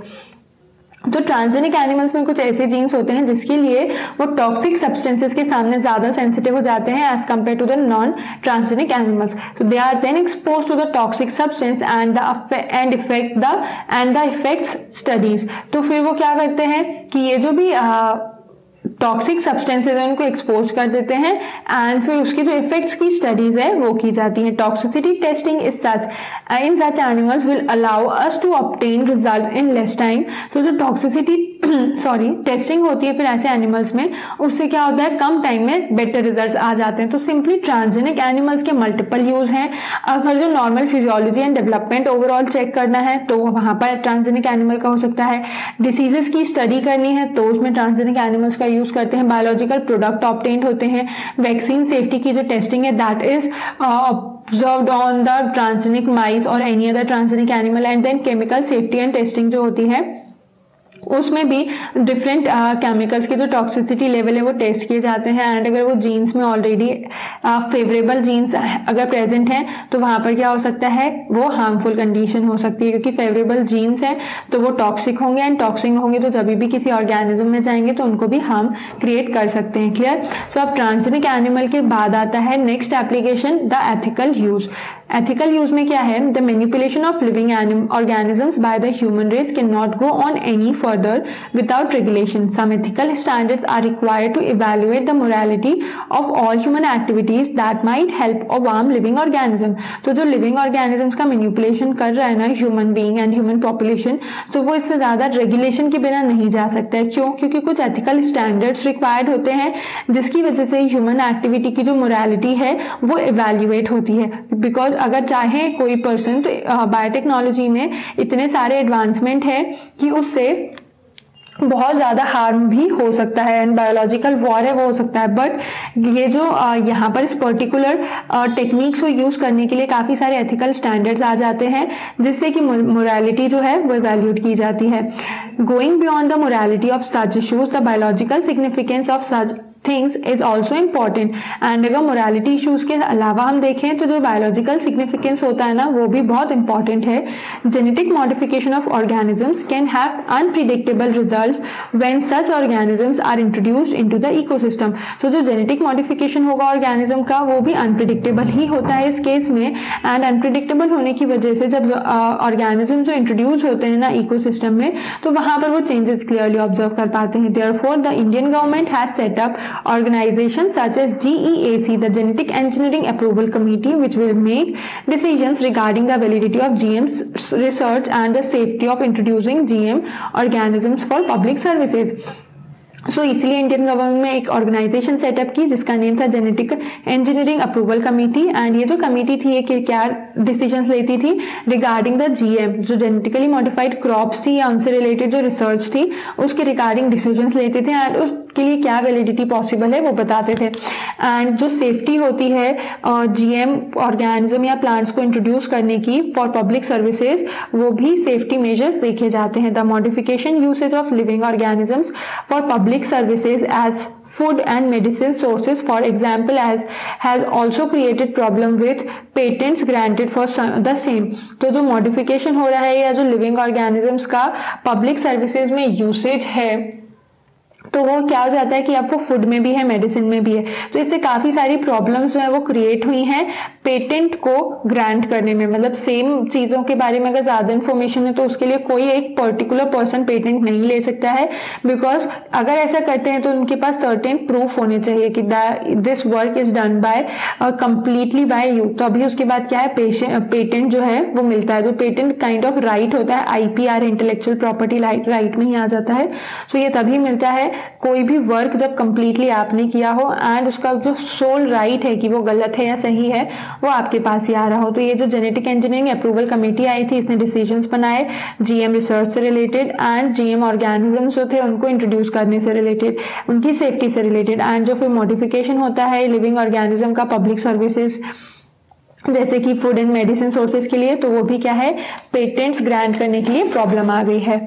There is growing public anger that certain companies are being granted patent for products and technologies that make use of the genetic materials plants and other biological resources that have long been identified developed and used by farmers and indigenous peoples of a specific region or country. So ये क्या थे, इससे public anger भी बढ़ा और कुछ certain companies थी जिन्होंने पेटेंट्स ग्रांट किए थे कुछ प्रोडक्ट्स एंड टेक्नोलॉजीज के लिए, और वो क्या कर रहे थे they make use of the genetic material plant and other biological resources that have long been identified. तो बहुत पहले आइडेंटिफाइड डेवलप हो गए, फार्मर ने यूज भी कर लिया, इंडिजीनियस पीपल जो थे या फिर स्पेसिफिक किसी कंट्री या रीजन के लोगों ने यूज कर लिया उन टेक्नोलॉजी एंड प्रोडक्ट्स को भी फिर दूसरे लोगों ने ग्रांट कराया by any kind of fraud और द इलीगल वर्क। तो ये सब क्या है, जो पब्लिक थी वो एंगर में आई एंड इसीलिए सारे जो कुछ कंपनीज थी वो इस बेसिस पे वर्क कर रहे थे इसलिए। तो ये सब चीजें जो आती है ना वो ethics and morals and value में आती हैं, इसीलिए ये टॉपिक यहाँ पर जो है वो एथिकल इश्यूज है, क्योंकि बायोटेक्नोलॉजी अगर कहीं है ना तो उसके साथ साथ एथिकल इशू जरूर होते ही हैं। बहुत सारे रूल्स एंड रेगुलेशंस के अंडर वर्क करने के बाद ये जो इश्यूज हैं एथिकल इश्यूज हैं वो सॉल्व होते हैं। फिर rice is an important food grain, the presence of which goes back thousands of years in Asia's agricultural history. There are an estimated 2 lakh varieties of rice in India alone. The diversity of rice in India is one of the richest in the world. So rice एक important food grain है जो कि staple food का part है, and इसके अलावा rice का जो इंडियन हिस्ट्री में या फिर जो एग्रीकल्चरल हिस्ट्री है एशिया की उसमें इंपॉर्टेंट रोल है। साथ साथ जो राइस की डाइवर्सिटी है वो बहुत वास्ट है। In India only 2 lakh varieties जो है राइस की प्रेजेंट है, एंड इसी वजह से इंडिया क्या है रिचेस्ट डाइवर्सिटी कंट्री बन जाता है ओवरऑल वर्ल्ड में। Basmati rice is distinct for its unique aroma and flavour and 27 documented varieties of basmati are grown in India. So India क्या है में बासमती राइस जो कि एक बहुत ही कॉमन एंड अरोमा जो होता है बासमती राइस का वो बहुत अरोमा एंड फ्लेवर दोनों ही बहुत अमेजिंग होते हैं। एंड उसके अलावा एक और चीज़ क्या है कि इस बासमती राइस की 27 डॉक्यूमेंटेड वेराइटीज़ हैं। So that makes India vast in production of rice, मतलब इंडिया का एक इम्पॉर्टेंट पोजीशन है राइस के प्रोडक्शन में, क्योंकि इतना इम्पॉर्टेंट जो प्रोडक्ट्स है राइस इंडिया बना रही है एंड ग्रो कर रही है। There is a reference of Basmati in ancient text, folklore and companies and poetry as it has been grown for centuries. So rice जो है वो सेंचुरीज से ग्रो हो रहा है, इसलिए जो एंशियंट टेक्स्ट हैं, बुक्स हैं एंड पोइट्रीज हैं, वहां पर बासमती राइस का काफी बार रेफरेंस हुआ है। इन 1997 an American company got patent right on basmati rice through the US patent and the trademark office, but 1997 में एक अमेरिकन कंपनी को बासमती राइस का पेटेंट मिल गया एंड फिर किसके हेल्प से मिला? यूएस पेटेंट की हेल्प से मिला एंड फिर उसका ट्रेडमार्क ऑफिस भी। So this allowed the company to sell a new variety of basmati in the US and abroad. तो इससे उस कंपनी को बासमती की न्यू वैरायटी सेल करने का एक वो मिल गया, परमिशन मिल गई। This new variety of basmati had actually been derived from Indian farmers varieties. Indian basmati was crossed with semi dwarf varieties and claimed as an invention or a nobility. तो ये जो न्यू वैरायटी आई बासमती की वो एक्चुअली डिराइव इंडियन फार्मर्स के ही through हुई थी। तो Indian basmati को सेमी ड्वार्फ वैरायटी के साथ क्रॉस किया एंड फिर जो प्रोडक्ट आया उसको एक इन्वेंशन या फिर नोबिलिटी क्लेम कर दिया एंड फिर उसके ही थ्रू पेटेंट ले लिया। The patent extended to functional equivalence implying that other people selling basmati rice could be restricted by the patent. तो ये जो पेटेंट मिला उस यूएसए की कंपनी को, और सॉरी अमेरिकन कंपनी को, तो उसने कुछ ऐसे फंक्शनल इक्विवेलेंस एक्सटेंड किए जिससे कि जो दूसरे लोग बासमती सेल कर रहे थे ना, उनका जो सेलिंग था वो रेस्ट्रिक्ट हो गया। Several attempts have also been made to patent use products and process based on Indian traditional herbal medicines, example turmeric, neem. If we are not vigilant and we do not immediately counter these patent applications, other countries individual may encash on our rich legacy and we may not be able to do anything about it।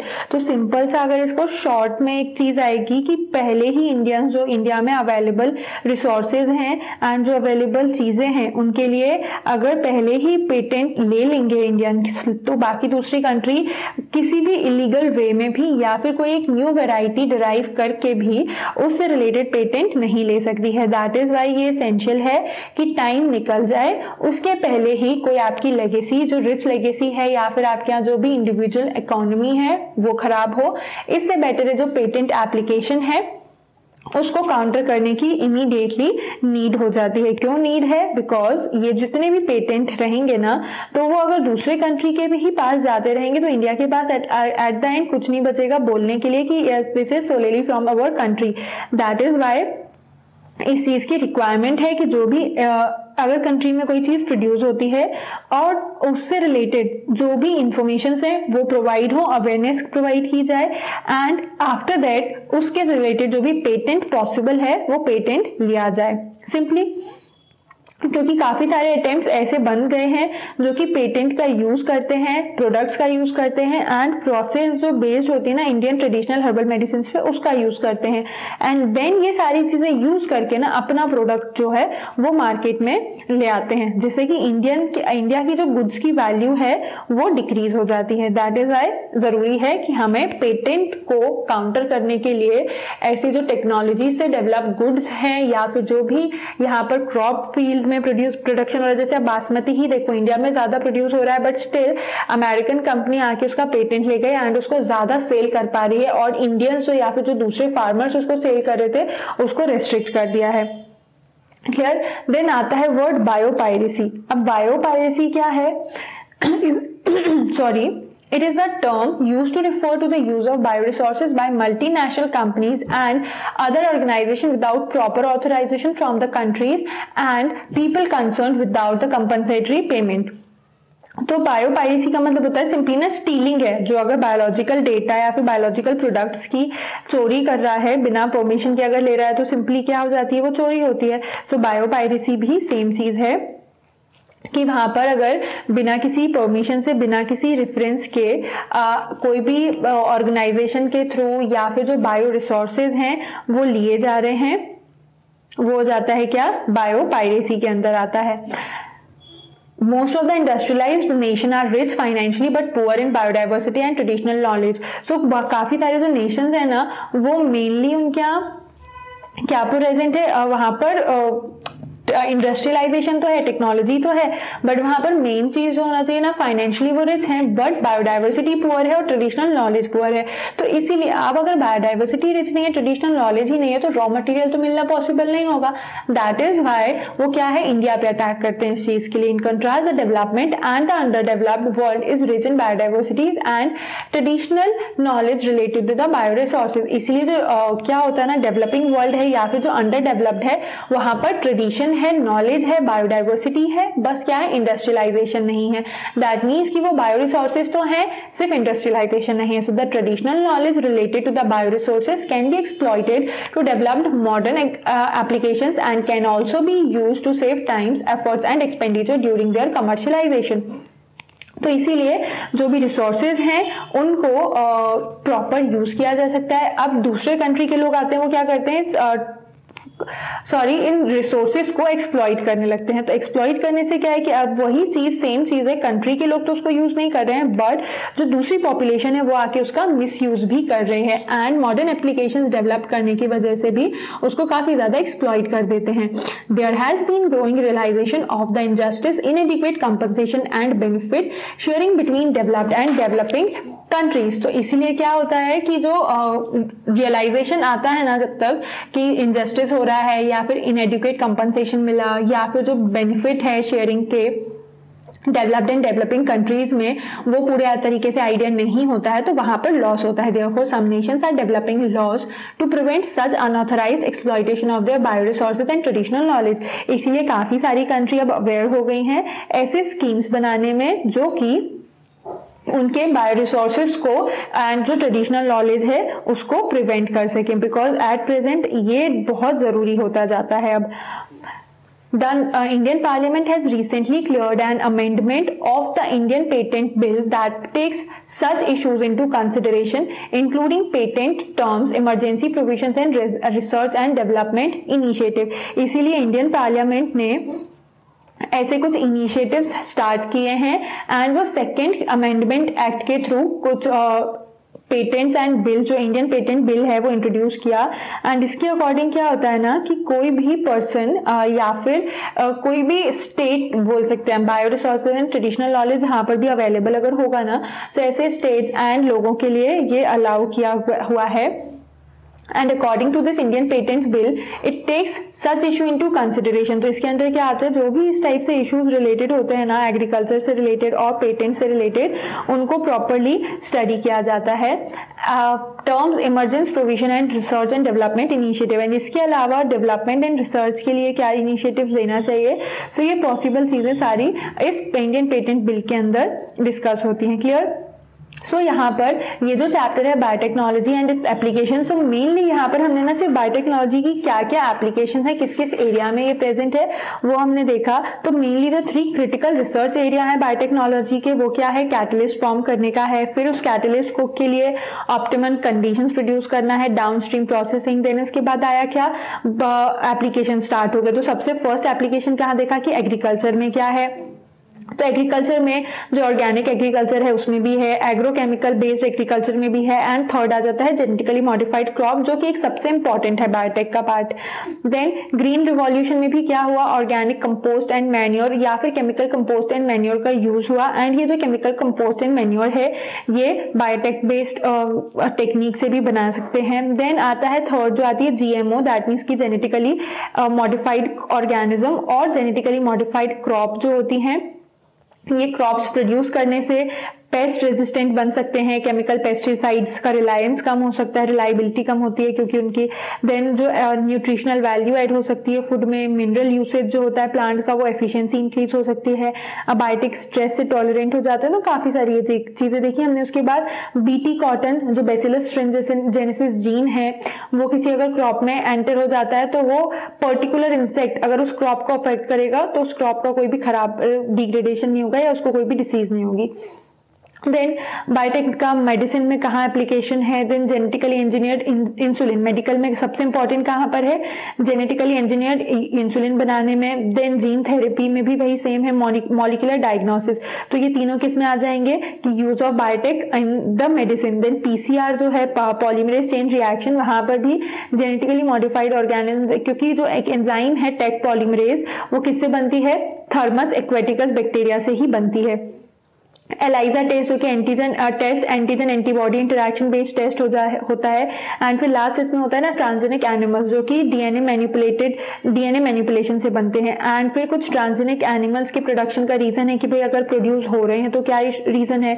And फिर last में आता है ethical issues, bio patents and biopiracy. तो ethical issues तो clear है कि अगर कोई भी एक पेटेंट है तो वो पेटेंट क्या होता है कि right granted by the government when inventor of anything, any idea or any object or any crop or any an organism, simply अगर उसका जो क्रिएटर है उसको एक राइट ग्रांट किया जाता है जिसमें कि क्या रहेगा ना, उस ऑर्गेनिज्म से रिलेटेड जो भी कमर्शियल वैल्यूज आएंगी उसके इन्वेंशन से रिलेटेड वो सारा क्रेडिट उसको ही मिलेगा। बट जो पेटेंट्स हैं वो ग्रांट कैसे होते हैं, for biological entities and for the product derived from the biological resources.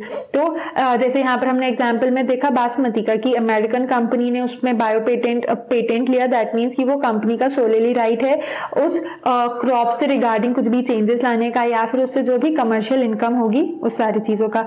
Then biopiracy होता है क्या, जो बायो रिसोर्सेज जो मल्टीनेशनल कंपनीज होते हैं ना या फिर दूसरे ऑर्गेनाइजेशन, वो बिना किसी प्रॉपर ऑथराइजेशन के कंट्रीज को या पीपल जो कंसर्न होते हैं बिना कंपनसेटरी पेमेंट के अगर यूज कर लेते हैं ऐसे रिसोर्सेज को जिन पे उनका कोई राइट नहीं है, तो वो बायोपायरेसी सिंपली स्टीलिंग और चोरी हो जाता है। एंड एथिकल इशूज हमने सबसे फर्स्ट टर्म बोला था, तो वो इंडियन गवर्नमेंट ने एक ऑर्गेनाइजेशन सेटअप की है, जेनेटिक इंजीनियरिंग अप्रूवल कमेटी, जो कि जीएम क्रॉप की वैलिडिटी के रिगार्डिंग डिसीजंस लेती है एंड जो भी ऑर्गेनिजम्स हैं उनकी सेफ्टी के लिए, पब्लिक सर्विस के लिए भी ये वर्क करते हैं।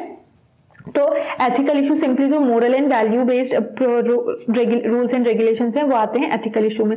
नाउ ये चैप्टर एंड हुआ है, रिमेनिंग समरी जो है एंड कुछ कॉम्प्लिकेटेड चीजें जो चैप्टर के बीच में आई वो यहाँ पर क्वेश्चन आंसर्स में डिस्कस हो जाएंगी। इसके बाद कुछ objective questions and some important questions also. तो हम फर्स्ट क्वेश्चन देखते हैं एक्सरसाइज का, that is crystals of BT toxin produced by some bacteria do not kill the bacteria themselves because. तो जो क्रिस्टल्स होते हैं बीटी टॉक्सिन के वो बैक्टीरिया को किल क्यों नहीं करते हैं, बिकॉज जो टॉक्सिन है वो टॉक्सिन होता है वो इनएक्टिव फॉर्म में है, इसीलिए उसको क्या बोलते हैं, प्रोटॉक्सिन बोलते हैं। जब ये इंसेक्ट की बॉडी में जाता है तो इंसेक्ट की बॉडी के गट में जाने के बाद उसका क्रिस्टल डिसॉल्व होता है एंड फिर वो टॉक्सिन रिलीज होके इंसेक्ट को किल कर सकता है। सेकंड आता है what are transgenic bacteria, illustrate using any one example. तो ट्रांसजेनिक बैक्टीरिया क्या होते हैं, सिंपली कोई एक बैक्टीरिया है उसमें अगर फॉरेन जीन इंट्रोड्यूस हो जाता है, कैसे, पर्पसली, मतलब जीनोम में इंसर्ट किया जाता है अगर पर्पसली कोई फॉरेन जीन, तो वो होता है ट्रांसजेनिक बैक्टीरिया। एंड ये जो है वो क्या होता है, दीज आर मैनिपुलेटेड, सिंपली इनको मैनिपुलेट किया जाता है जिससे कि they are able to express the favorable gene to produce different commercially important product। तो सिंपली एक नॉर्मल बैक्टीरिया है उसमें एक सीक्वेंस को निकाला, उसके प्लेस पे दूसरी सीक्वेंस जो डिजायर्ड सीक्वेंस है वो जीनोम में इंसर्ट कर दी। अब इस मैनिपुलेशन से क्या हुआ, जो फेवरेबल जीन प्रोड्यूस अब यहाँ पर है ना वो कुछ कमर्शियली इंपॉर्टेंट प्रोडक्ट बना सकते हैं, तो वो क्या हो जाता है ऐसे बैक्टीरिया, ट्रांसजेनिक बैक्टीरिया। जैसे अब इकोलाई का ही हम एग्जाम्पल लें तो ये भी एक ट्रांसजेनिक बैक्टीरिया बन सकता है। एंड इसमें जो डीएनए सीक्वेंस होते हैं ना इन इट्स प्लाज्मिड जो कि किसको करस्पॉन्ड करते हैं, A chain and B chain of human insulin, and which are introduced to generate the respective human insulin chain, क्योंकि उनको ऐसे ही जनरेट किया है इकोलाई को जिससे वो इंसुलिन चेन बनाए। इसीलिए अगर एक बार जो इंसुलिन का जीन इंट्रोड्यूस हो गया बैक्टीरियम में तो वो क्या करेगा, जो ट्रांसजेनिक में कन्वर्ट हो जाएगा and begins to produce chain of human insulin and human insulin की चेन बनाने लगेगा। अब ये जो चेन्स होती हैं आफ्टर सम टाइम कहाँ कैसे एक्सट्रैक्ट होने लगती हैं, इकोलाई से, एंड फिर ह्यूमन इंसुलिन में जाके वो फ्यूज हो जाती हैं। सो ये चेन सिंपली ऐसी चेन बनाते हैं। अगर हम एक एग्जांपल में देखें कि ये ए चेन है एंड ये चेन यहाँ से स्टार्ट हो रही है, सी चेन एंड यहाँ पर प्रेजेंट है सपोज बी चेन, तो ये A chain, B chain and ये हो गई सी चेन, एंड यहाँ पर फिर प्रेजेंट होता है क्या, single peptide and H2N, amino group. Clear, तो ये हो गया क्या, प्री प्रो इंसुलिन, फिर बनती है प्रो इंसुलिन एंड फिर बन जाती है इंसुलिन। तो पहले यहाँ पर क्या है कि ये simply A chain, C chain and B chain आ गई। अब ये A chain and B chain, यहाँ पर COOH ग्रुप भी होगा, तो सेकेंड ये प्री प्रो इंसुलिन है। प्रो इंसुलिन में क्या हो जाएगा, पूरा एज इट इज होगा, सिर्फ ए एंड बी के बीच में सल्फाइड बॉन्ड्स आ जाएंगे। ठीक है, एंड इंसुलिन के केस में यहां पर ये जो पूरी चेन है ना, ये भी गायब हो जाएगी। तो इसकी प्लेस पे क्या आ जाएगा, at this point also NH2 and here at this point COOH, तो वो बन जाएगा क्या, कंप्लीटली इंसुलिन। तो सिंपली एक वन एग्जाम्पल अगर हमें यहाँ पर देना है तो हम दे सकते हैं कि इसका इकोलाई का एक ट्रांसजेनिक बैक्टीरिया है, इसमें क्या है, 2 DNA के सीक्वेंस हैं प्लाज्मिड में, इसके किसको करेस्पॉन्ड करते हैं, A chain and B chain of human insulin. अब जब ये इंट्रोड्यूस होते हैं रिस्पेक्टिव ह्यूमन इंसुलिन चेन में, तो क्या करेंगे ये, अगर इंसुलिन का जीन इंट्रोड्यूस हो गया बैक्टीरिया में, तो वो क्या करेगा, ट्रांसजेनिक में कन्वर्ट हो जाएगा एंड फिर ह्यूमन इंसुलिन की चेन प्रोड्यूस करने लगेगा। एंड फिर ये जो चेन्स होती हैं आफ्टर सम टाइम एक्सट्रैक्ट कर ली जाती हैं इकोलाई से इन द फॉर्म ऑफ इंसुलिन, क्योंकि ये जो चेन है बैक्टीरिया में अगर इनिशिएट हो रही है एंड लास्ट में जाके प्रोडक्ट क्या मिल रहा है, इंसुलिन, तो इसको एक्सट्रैक्ट किया जा सकता है। थर्ड क्वेश्चन है, compare and contrast the advantage and disadvantage of production of genetically modified crop. So genetically modified crops जो होते हैं उनके एडवांटेजेस भी हैं, डिसएडवांटेज भी हैं। सबसे फर्स्ट हम देखते हैं कि एडवांटेज क्या है, they are tolerant to abiotic stress like cold, drought, heat, salt etcetera. Then जो जेनेटिकली मॉडिफिकेशन है वो क्या क्रिएट करता है, it is tailor made plant to supply alternative resources to industries in the form of fuel, starches and pharmaceuticals. Then जो crops होते हैं वो पेस्ट रेजिस्टेंट हो जाते हैं, केमिकल पे जो डिपेंडेंसी है वो रिड्यूस हो जाती है, पेस्टिसाइड्स पे डिपेंडेंसी रिड्यूस हो जाती है, न्यूट्रिशनल क्वालिटी एनहांस हो जाती है। जैसे एग्जाम्पल आता है ट्रांसजेनिक राइस, गोल्डन राइस जो कि विटामिन ए रिच है। देन इसके अलावा जो पोस्ट हार्वेस्ट लॉसेज होते हैं वो रिड्यूस हो जाते हैं एंड सॉइल फर्टिलिटी जो एग्जॉस्ट हो जाती है जनरली, वो इस केस में जेनेटिकली मॉडिफाइड क्रॉप्स के केस में कम एग्जॉशन होता है। डिसएडवांटेज क्या होते हैं कि जो अनडिजायरेबल वैरायटी इंट्रोड्यूस होती हैं वो काफी बार डिस्ट्रक्टिव कॉम्बिनेशन भी प्रूव होता है। देन जो सुपर वीड्स हैं उनके प्रोड्यूस होने का थ्रेट बढ़ जाता है, नॉन रिप्रोडक्शन की जो रिस्क है वो भी ज़्यादा रहती है जेनेटिकली मॉडिफाइड क्रॉप में। केमिकल्स जो प्रोड्यूस होते हैं उससे ह्यूमन इंसेक्टिसाइड का रिजेक्शन हो सकता है। GMC जो होते हैं वो ह्यूमन हेल्थ को भी अफेक्ट करते हैं क्योंकि ये काफ़ी सारे एलर्जन सप्लाई कर रहे हैं एंड कुछ एंटीबायोटिक रेजिस्टेंट मार्कर्स जो हैं वो भी इनमें प्रेजेंट होते हैं। एंड ये जो क्रॉप्स है ना वो नेटिव बायोडाइवर्सिटी को अफेक्ट करती हैं because in an area as they can cause genetic pollution in the wild relatives of crop plant, that is why they are causing the biodiversity pollution। Clear है। And यहाँ पर example में BT cotton के example देखिए, अगर हम ये advantages and disadvantages देखें तो एक थ्रेट भी है बट यूजफुल भी है। थ्रेट कैसे है, बीटी टॉक्सिन जो है एक पोजिंग थ्रेट है जिससे कि जो पेस्टिसाइड का अमाउंट है वो यूज करने का वो डिक्रीज हो रहा है एंड बेनिफिट किसको हो रहा है, इंसेक्ट पॉलिनेटर्स को हो रहा है सच एज हनी बी। अब ये जो जीन है वो एक्सप्रेस्ड होता है फॉर बीटी टॉक्सिन, तो वो क्या करेगा, it get expressed in the pollen, the honey be might get affected. तो वो पॉलन में हो रहा है बट हनी बी उससे अफेक्ट हो सकती है जिससे कि पॉलिनेशन अगर होगा ना हनी बी से तो वो भी अफेक्ट होगा। सो इसीलिए डायरेक्टली और इनडायरेक्टली कोई भी अगर चीज है उसमें एडवांटेजेस भी हैं डिसएडवांटेजेस भी हैं, तो सेम इस केस में होता है। फोर्थ क्वेश्चन है, what are the cry proteins, name an organism that produce it, how has man exploited this protein to his benefits. तो क्राई प्रोटीन क्या होता है एंड ऑर्गेनिज्म में किस ऑर्गेनिज्म में प्रोड्यूस होता है एंड साथ साथ कैसे मैंने इसको एक्सप्लॉइट करें।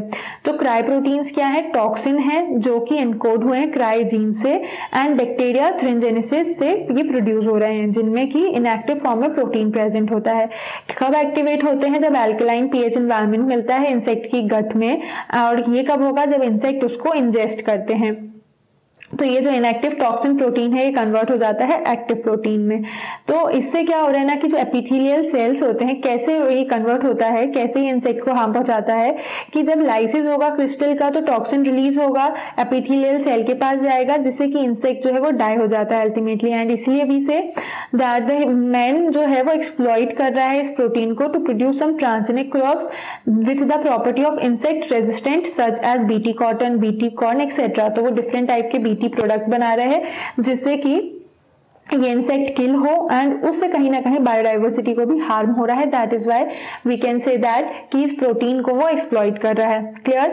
Now let's see the question number 5, what is gene therapy? Illustrate using the example of adenosine deaminase deficiency. So gene therapy क्या है एंड यहाँ पर हमें एडीए डेफिशिएंसी की हेल्प से एक्सप्लेन करना है जीन थेरेपी।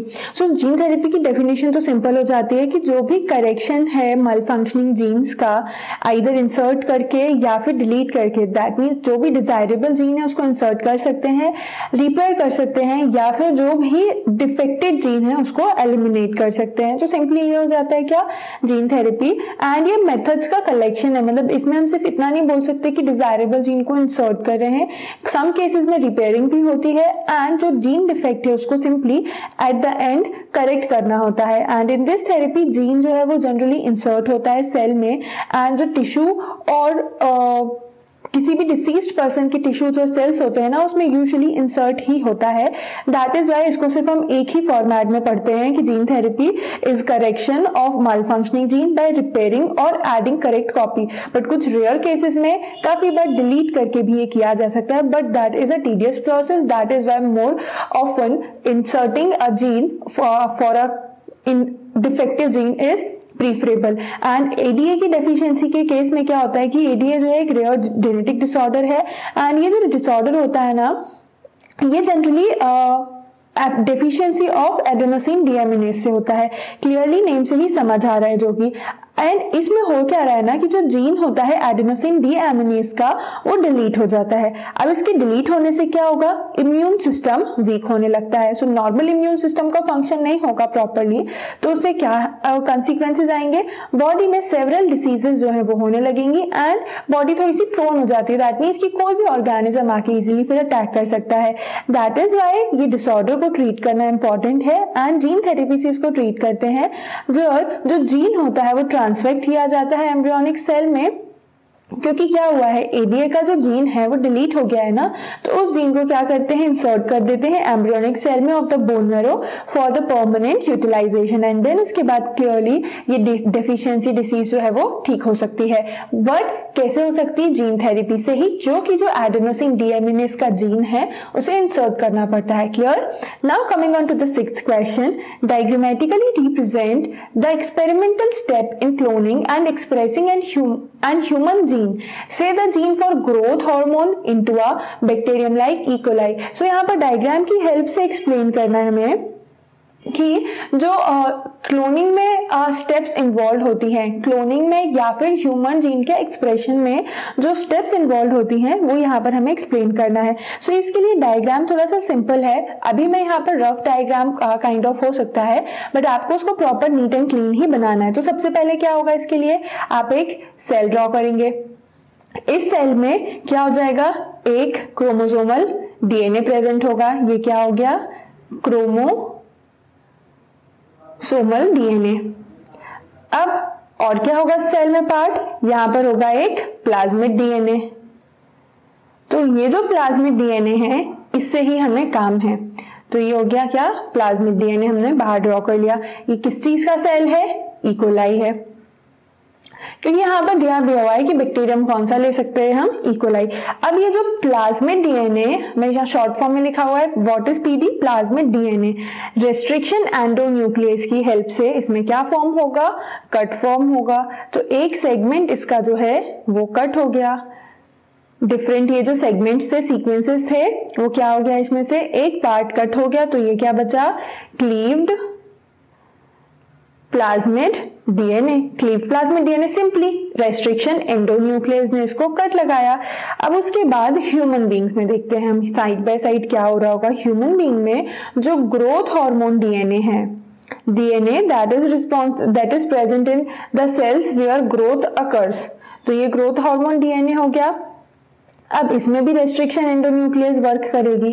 रेस्ट्रिक्शन एंडोन्यूक्लियस के वर्क से सर्टेन प्लेसेस पर यहाँ पर क्या लग जाएंगे, कट फॉर्म्स होंगे एंड डीएनए के जो स्ट्रैंड्स हैं वो ओपन हो जाएंगे।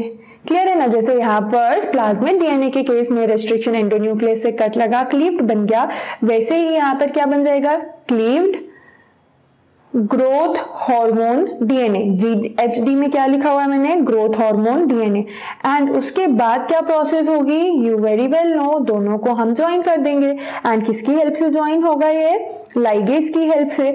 और यहाँ पर एक और चीज टर्म क्या यूज कर सकते हैं कि ग्रोथ हार्मोन डीएनए का जो फ्रेगमेंट है वो इंसर्ट किस में हो गया, क्लीव्ड प्लाज्मिड डीएनए में इंसर्ट हो गया। तो क्लीव्ड प्लाज्मिड डीएनए में अब ये सर्कुलर बन जाएगा। एंड यहाँ पर half of the part will be of, ये हाफ द पार्ट क्या है, क्लीव्ड डीएनए है एंड बाकी हम इसको शेडेड पार्ट से शो कर दे रहे हैं। ये जो ह्यूमन का डीएनए है ये शेडेड पार्ट से शो हो रहा है। डीएनए लाइगेज की हेल्प से ये कंप्लीटली ज्वाइन हो जाएगा, लाइगेज, एंड फॉर्म क्या हो गया, ये रिकॉम्बिनेंट प्लाज्मिड डीएनए। अब ये रिकॉम्बिनेंट प्लाज्मिड डीएनए जो है ट्रांसफॉर्मेशन की प्रोसेस होगी। ट्रांसफॉर्मेशन से क्या होगा, ये सेल में इंसर्ट हो जाएगा। ये जो डीएनए है ये इंसर्ट हो जाएगा सेल में एंड फिर इसकी फर्दर क्लोनिंग हो जाएगी। सिंपल सा प्रोसीजर है। यहाँ पर सिर्फ किसका चेंज कर देना है, ये हमने आई गेस लास्ट चैप्टर में भी क्लोनिंग का प्रोसीजर में देखा हुआ है, बट डिफरेंस यहाँ पर ये हो गया कि human growth hormone and E coli के प्लाज्मिड डीएनए के साथ देखना है। यहाँ पर दिया हुआ है ना कि example for growth hormone, gene for growth hormone and plasmid DNA of E coli. Clear है? डायग्रामेटिक रिप्रेजेंटेशन है, थोड़ा सा रफ डायग्राम है, लेबलिंग आपको प्रॉपर करना है। E coli cell, chromosomal DNA, plasmid DNA. After this action of restriction endonuclease that make it cleaved plasmid DNA. यहाँ पर है ह्यूमन बीइंग का ग्रोथ हार्मोन डीएनए जो कि रेस्ट्रिक्शन एंडोन्यूक्लियस का एक्शन से क्लीव्ड होता है। उसके बाद ये बन जाता है क्या, ग्रोथ हार्मोन फ्रैगमेंट्स जो है वो इंसर्ट होते हैं क्लीव्ड प्लाज्मिड डीएनए में, ये बन जाएगा रिकॉम्बिनेंट प्लाज्मिड डीएनए। फिर इंसर्ट होगा ये इकोलाई सेल में जिससे कि नया रिकॉम्बिनेंट माइक्रो फॉर्म होगा। क्लियर?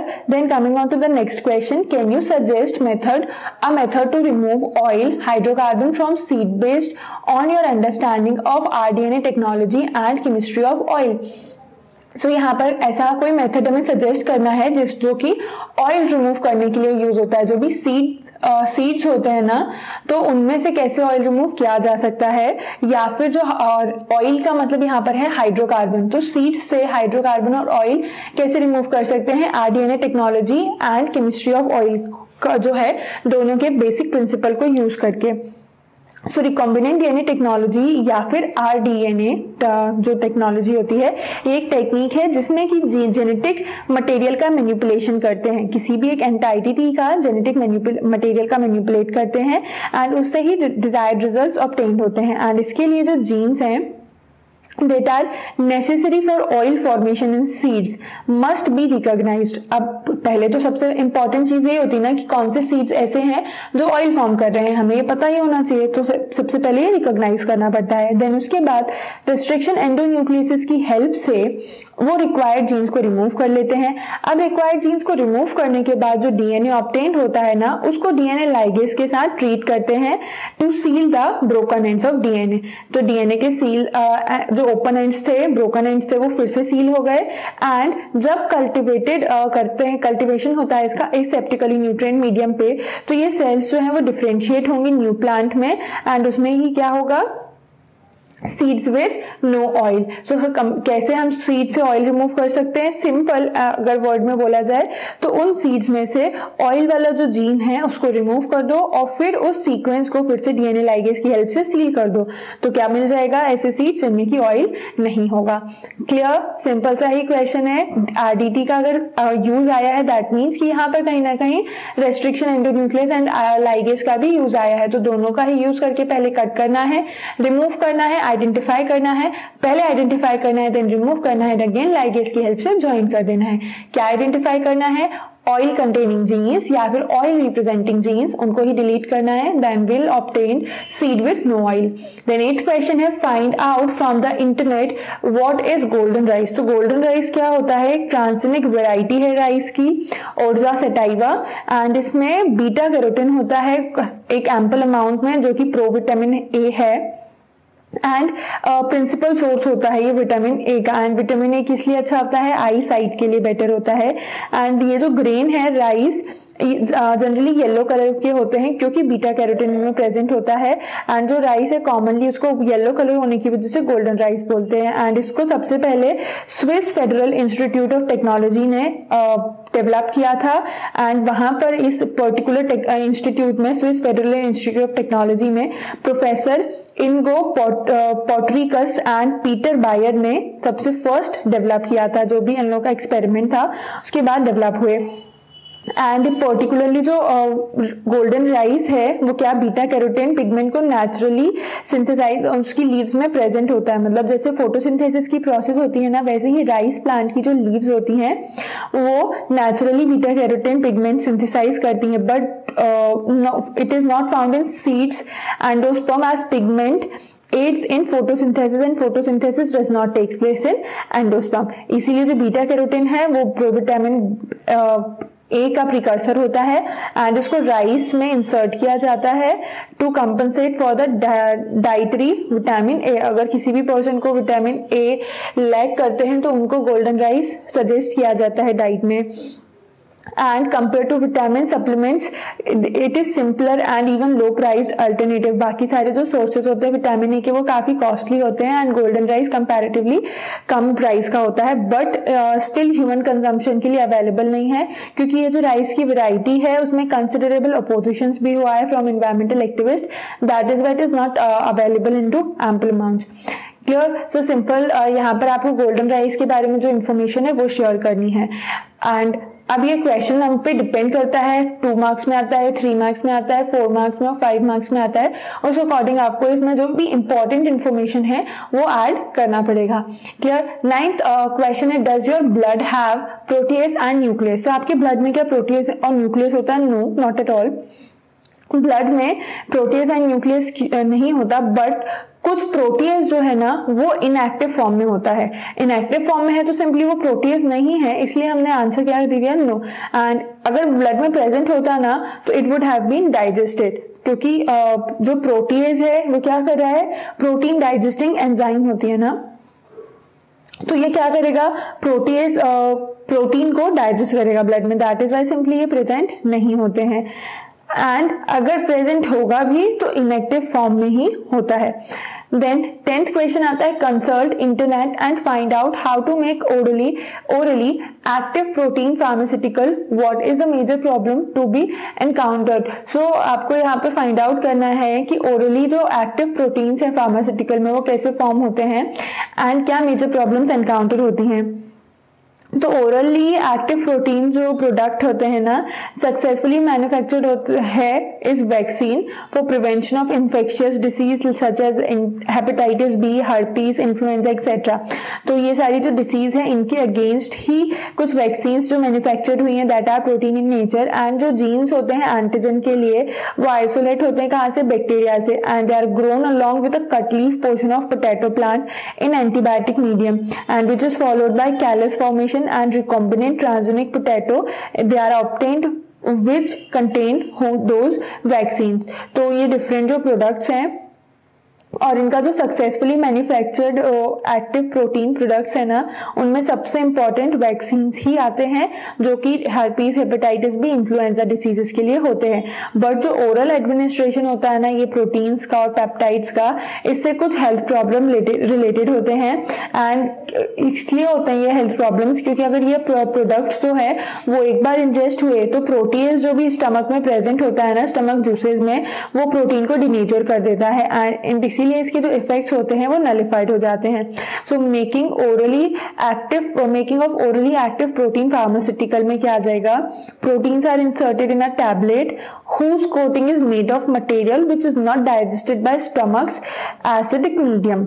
तो उससे क्या होगा, जो स्टमक एसिडिक मीडियम में वो डिसॉल्व नहीं होगा, but it dissolve in intestine causing the protein to get absorbed by villi of the intestine. तो इसीलिए ऐसे सप्लीमेंट्स बनाए जाते हैं जो मेडिसिन स्टमक में नहीं डिसॉल्व होती हैं बट डायरेक्टली जाके स्मॉल इंटेस्टाइन में ही डिसॉल्व होती हैं और फिर वहां पर वो विलाई में एब्जॉर्ब हो जाती हैं। And this is to protect the therapeutic protein with a covering which will get dissolve after it passes through the stomach. तो जैसे ही वो स्टमक से पास होते हैं, because of the different pH, then it is dissolve in the intestine और फिर वहां पर जाके प्रोटीन का एब्जॉर्प्शन हो जाता है। सो इसलिए ये जो ओरली एडमिनिस्टर्ड प्रोटीन्स होते हैं, बॉडी में आपने डाइजेस्टिव सिस्टम में पढ़ाई हुआ है कि बॉडी के जो डिफरेंट पार्ट्स हैं, डिफरेंट ऑर्गन्स हैं, वो डिफरेंट वे में वर्क कर रहे हैं फॉर एब्जॉर्बिंग डिफरेंट न्यूट्रिएंट्स, ठीक है ना। तो अब ये जो डिफरेंट न्यूट्रिएंट्स हैं उनमें ही आ जाता है क्या, प्रोटीन, जो कि स्टमक में नहीं एब्जॉर्ब हो पा रहा है बट एब्जॉर्ब कहां पर हो जाता है, इंटेस्टाइन में। स्टमक में क्यों नहीं हो पा रहा है ओरली एडमिनिस्टर्ड प्रोटीन, क्योंकि प्रोटीज जो एंजाइम है उस प्रोटीन को डिटेक्ट करके क्या कर देते हैं, किल कर डाइजेस्ट कर देते हैं, दैट इज वो नहीं हो पाता है। अब यहाँ पर ये चैप्टर क्वेश्चन आंसर्स एंड होते हैं। इसके अलावा एक जो डायग्राम हमने यहाँ पे मिस कर दिया था 211 पेज पे, maturation of pro insulin into insulin. तो ये प्रो इंसुलिन में क्या है, ये हमने क्वेश्चन में जरूर देखा, प्रो इंसुलिन ये चेन एंड ये कंप्लीट चेन फॉर्म किया। अब यहाँ पर इन दोनों चेन्स के बीच में क्या फॉर्म हुए, डाइसल्फाइड बॉन्ड्स का फॉर्म हुआ। देन जब ये ब्रेक हो रही है, प्रो इंसुलिन थी, ये इंसुलिन में जब कन्वर्ट हो रही है ना, तो एक साइड आ गई क्या, ए पेप्टाइड चेन, फिर इंसुलिन और फिर बी पेप्टाइड चेन। तो ये क्या होते हैं ना, ब्रेक हो जाते हैं। सिंप्लीफाइड जब हो रहे हैं मैच्योरेशन के टाइम पे, तो A peptide and B peptide separate हो जाते हैं एंड फिर ये न्यू मैच्योर चेन का फॉर्मेशन होता है। सो यहाँ पर ये देखने के लिए क्या इंपॉर्टेंट है, इस डायग्राम में कैसे आ सकता है, लेबलिंग हो सकती है कि ये क्या है, प्रो इंसुलिन है, ये इंसुलिन है एंड इसके साथ साथ alpha A peptide and B peptide है और फिर एक फ्री सी पेप्टाइड भी बचती है। इसके अलावा यहाँ पर जो दो पेप्टाइड्स हैं, insulin and peptide, A peptide के बीच में क्या प्रेजेंट है, सल्फाइड बॉन्ड प्रेजेंट है, क्लियर है। And here is a diagram, host plant generated double stranded RNA triggers protection against nematode infestation. First है root of typical control plants, transgenic plant roots 5 days after deliberate infection of nematode but protected through the noble mechanism। So यहाँ पर क्या है कि transgenic plant है ये, इसमें infection के 5 डेज बाद की फोटोग्राफ ली हुई है ये रूट्स की, बट इसमें क्या किया है, ट्रांसजेनिक प्लांट है, दैट मीन्स कि एक नोबल मैकेनिज्म के थ्रू इसको प्रोटेक्ट किया। बट इन दिस केस एक टिपिकल कंट्रोल प्लांट है जिसकी रूट्स इन्फेक्टेड शो हो रहे हैं, क्लियर। तो सिंपल है कि ट्रांसजेनिक क्रॉप का यूज करके ट्रांसजेनिक प्लांट बना के डिसीज से इजीली बच सकते हैं। And this is the diagram for cotton ball है, A is destroyed by wallworms, तो wallworms ने इसको affect कर दिया, but second is a fully mature cotton ball, तो इसको कुछ भी नहीं हुआ। एंड यहाँ पर क्या था, ट्रांसजेनिक हम बोल सकते हैं, cry1 AC and cry2 AB जो कंट्रोल है द कॉटन बॉल वर्म्स। सो ये क्या करते हैं, अगर हम यहाँ पर बोल सकते हैं कि जो बॉल बी है उसको बॉल वर्म से प्रोटेक्ट करने वाले जीन्स इंसर्ट कर दिए गए हैं। तो कई बार होता है ना कि एक ही प्लांट में इंसर्ट किया हुआ है but still there can be some chances कि उनमें से एक जो अफेक्ट हो गया है because it does not get the sufficient amount of this cry1 AC और cry2 AB जीन्स। तो सिंपली यहाँ पर एक प्लांट है तो दो प्लांट्स आपको दिए जाएं, एक में इन्फेक्टेड कॉटन बॉल्स हैं जो कि वॉलवर्म से अफेक्टेड हैं एंड दूसरे में प्योर हैं। तो क्या बोल सकते हैं हम कि जो प्योर है, सेम एरिया है, नियर बाय प्लांट है, उसके बाद भी जो कॉटन है जो ग्रो की हुई है, फुली मेच्योर कॉटन बॉल है, उसको ट्रीट कर दिया cry1 AC और cry2 AB जीन से, दैट मीन सिंपली वो ट्रांसजेनिक है एंड जो अफेक्ट हो गई है that is not transgenic, clear. So ये डायग्राम्स हैं इस चैप्टर के एंड इसके बाद हम जल्दी से लिख लेते हैं कुछ important question. So write down the first question and यहाँ पे मैं आंसर भी बिल्कुल भी नहीं बता रही हूँ क्योंकि ये जो टॉपिक्स हमने कुछ डिस्कस किए हुए थे ऑलरेडी चैप्टर में, वही क्वेश्चन है। First is what is GMO, that is genetically modified organism, how does it differ from hybrid. तो GMO होते क्या है, इसकी डेफिनेशन आपको लिखना है। अब ये कैसे डिफरेंट होते हैं हाइब्रिड से, तो हाइब्रिड क्या हो गया, प्रोड्यूस होता है when pollen of one plant is used to fertilize some unrelated plant species. तो कुछ अनरिलेटेड प्लांट स्पीशीज को फर्टिलाइज करने के लिए यूज होगा। ऑल्सो व्हेन जब एनिमल्स होते हैं ना टू डिफरेंट स्पीशीज ब्रीड के, तो उससे हाइब्रिड फॉर्म होता है। और जीएमओ जो है ना वो कैसे क्रिएट होता है, एक ऑर्गेनिज्म में जीन इनकॉर्पोरेट कर देते हैं डिजायर्ड कैरेक्टरिस्टिक के साथ, चाहे वो प्लांट का हो या एनिमल का हो। डिजायर्ड कैरेक्टर का जो जीन है सिर्फ वो इंसर्ट कर दिया जाता है एंड डीएनए जो है डिफरेंट स्पीशीज के अलग अलग होते हैं ना, तो उनमें इंसर्ट कर दिया डिजायर्ड कैरेक्टर। बट हाइब्रिड में क्या है, दो डिफरेंट स्पीशीज या दो सिमिलर स्पीशीज जो हैं वो इन्वॉल्व होते हैं। Then what is ELISA, enzyme linked immunosorbent ऐसे कौन से प्रिंसिपल पे बेस्ड है, एंटीजन एंटीबॉडी इंटरैक्शन पे बेस्ड है, कहाँ पर यूज हो रहा है। Define biopiracy, biopatent and ethical issues जो है, write a short note on ethical issues. या फिर एथिकल इश्यूज पे क्वेश्चन ना लिख के आप डिफाइन बायोपायरेसी एंड बायोपेटेंट्स करके नेक्स्ट क्वेश्चन ये लिखो, what shouldn't, why shouldn't the patent on basmati have gone to American company. अभी ये हमने चैप्टर के लास्ट टॉपिक में डिस्कस किया हुआ था कि अमेरिकन कंपनी को बासमती का पेटेंट मिलना चाहिए था या नहीं मिलना चाहिए था, and they have taken it, मतलब उन्होंने ले लिया है, बट व्हाई वी से कि उनको नहीं मिलना चाहिए था। तो इस पे आप क्या के थॉट्स हैं, क्योंकि कॉमन थॉट क्या आएंगे कि राइस जो है वो इंडिया की वेराइटी है, सो उससे इंडिया को बेनिफिट मिलना चाहिए, बट अमेरिकन कंपनी को मिल रहा है, और इसके अलावा और क्या रीजंस हो सकते हैं वो आपको यहाँ पर ऐड करना है। Next question is what is GEAC, that is genetic energy approval committee. GEAC is genetic energy approval committee है। What are its main objectives, तो इसके मेन ऑब्जेक्टिव्स क्या है, जेनेटिक रिसर्च और इंक्रीज करना है, एंड जो जेनेटिकली मॉडिफाइड क्रॉप है वो सेफ है पब्लिक के यूज के लिए या नहीं है, तो ये इंस्पेक्ट करना होता है। क्लियर। कुछ वन वर्ड क्वेश्चंस में यही जो यूएसए का हमने अभी देखा, for which Indian rice variety was patent filed by a USA company, answer क्या है, basmati rice. How was insulin obtained before the advent of recombinant DNA technology, तो इंसुलिन जब आरडीटी नहीं आया था तो कैसे ऑब्टेन किया जाता था।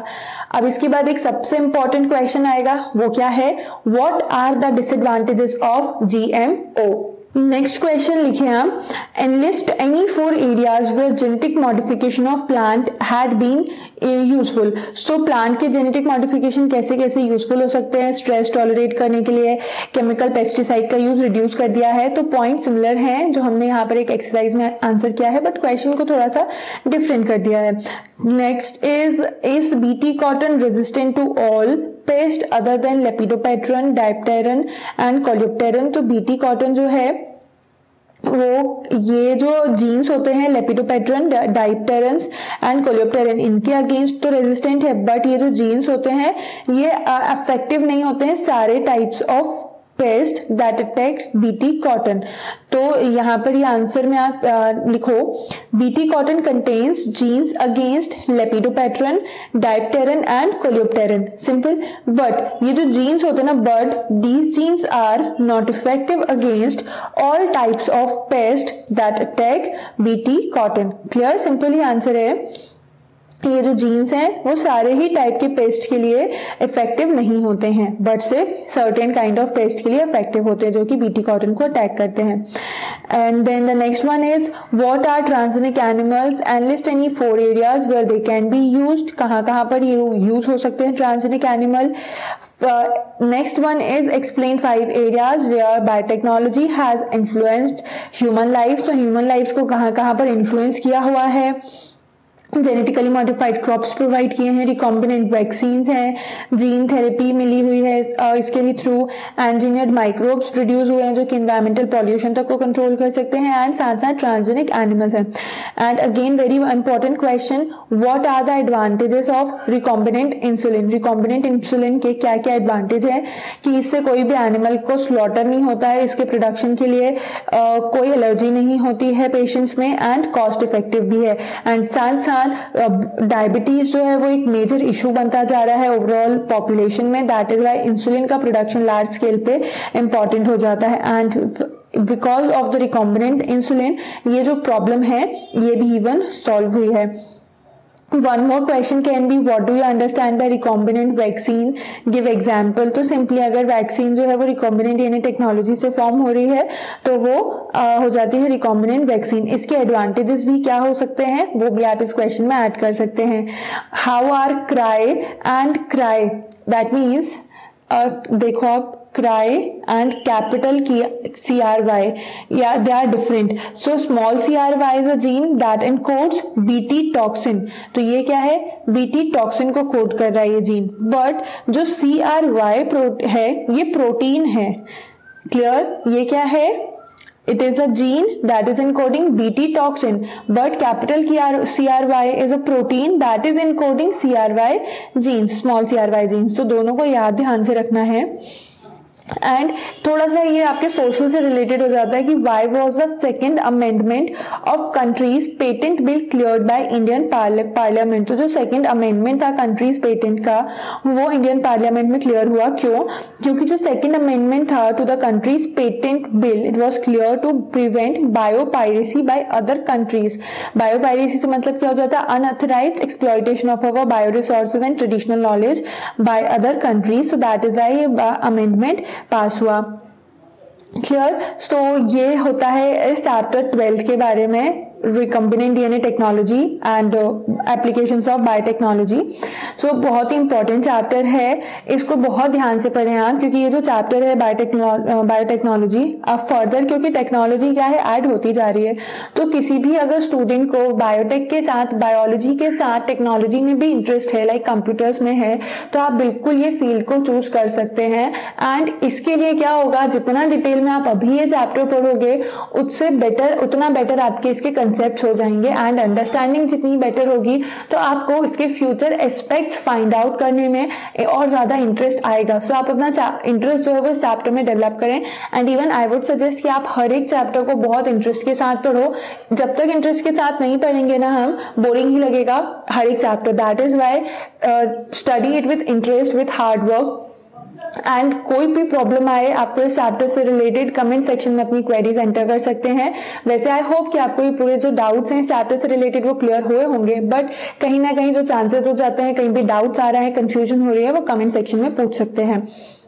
बस ये जो हमारी वीडियो सीरीज चल रही है उसका 12th चैप्टर यहाँ पर एंड होता है 12th वीडियो के साथ। नेक्स्ट वीडियो में हम मिलेंगे चैप्टर 13 ऑर्गेनिज्म एंड पॉपुलेशंस के साथ। क्लियर है? तब तक आप 12th चैप्टर को कंप्लीट कर लें। एंड आपको अगर अच्छा लगा है तो आपने अभी तक लाइक तो कर ही दिया होगा वीडियो को। See you in the next video. Till then see you, study well, work hard and thank you so much.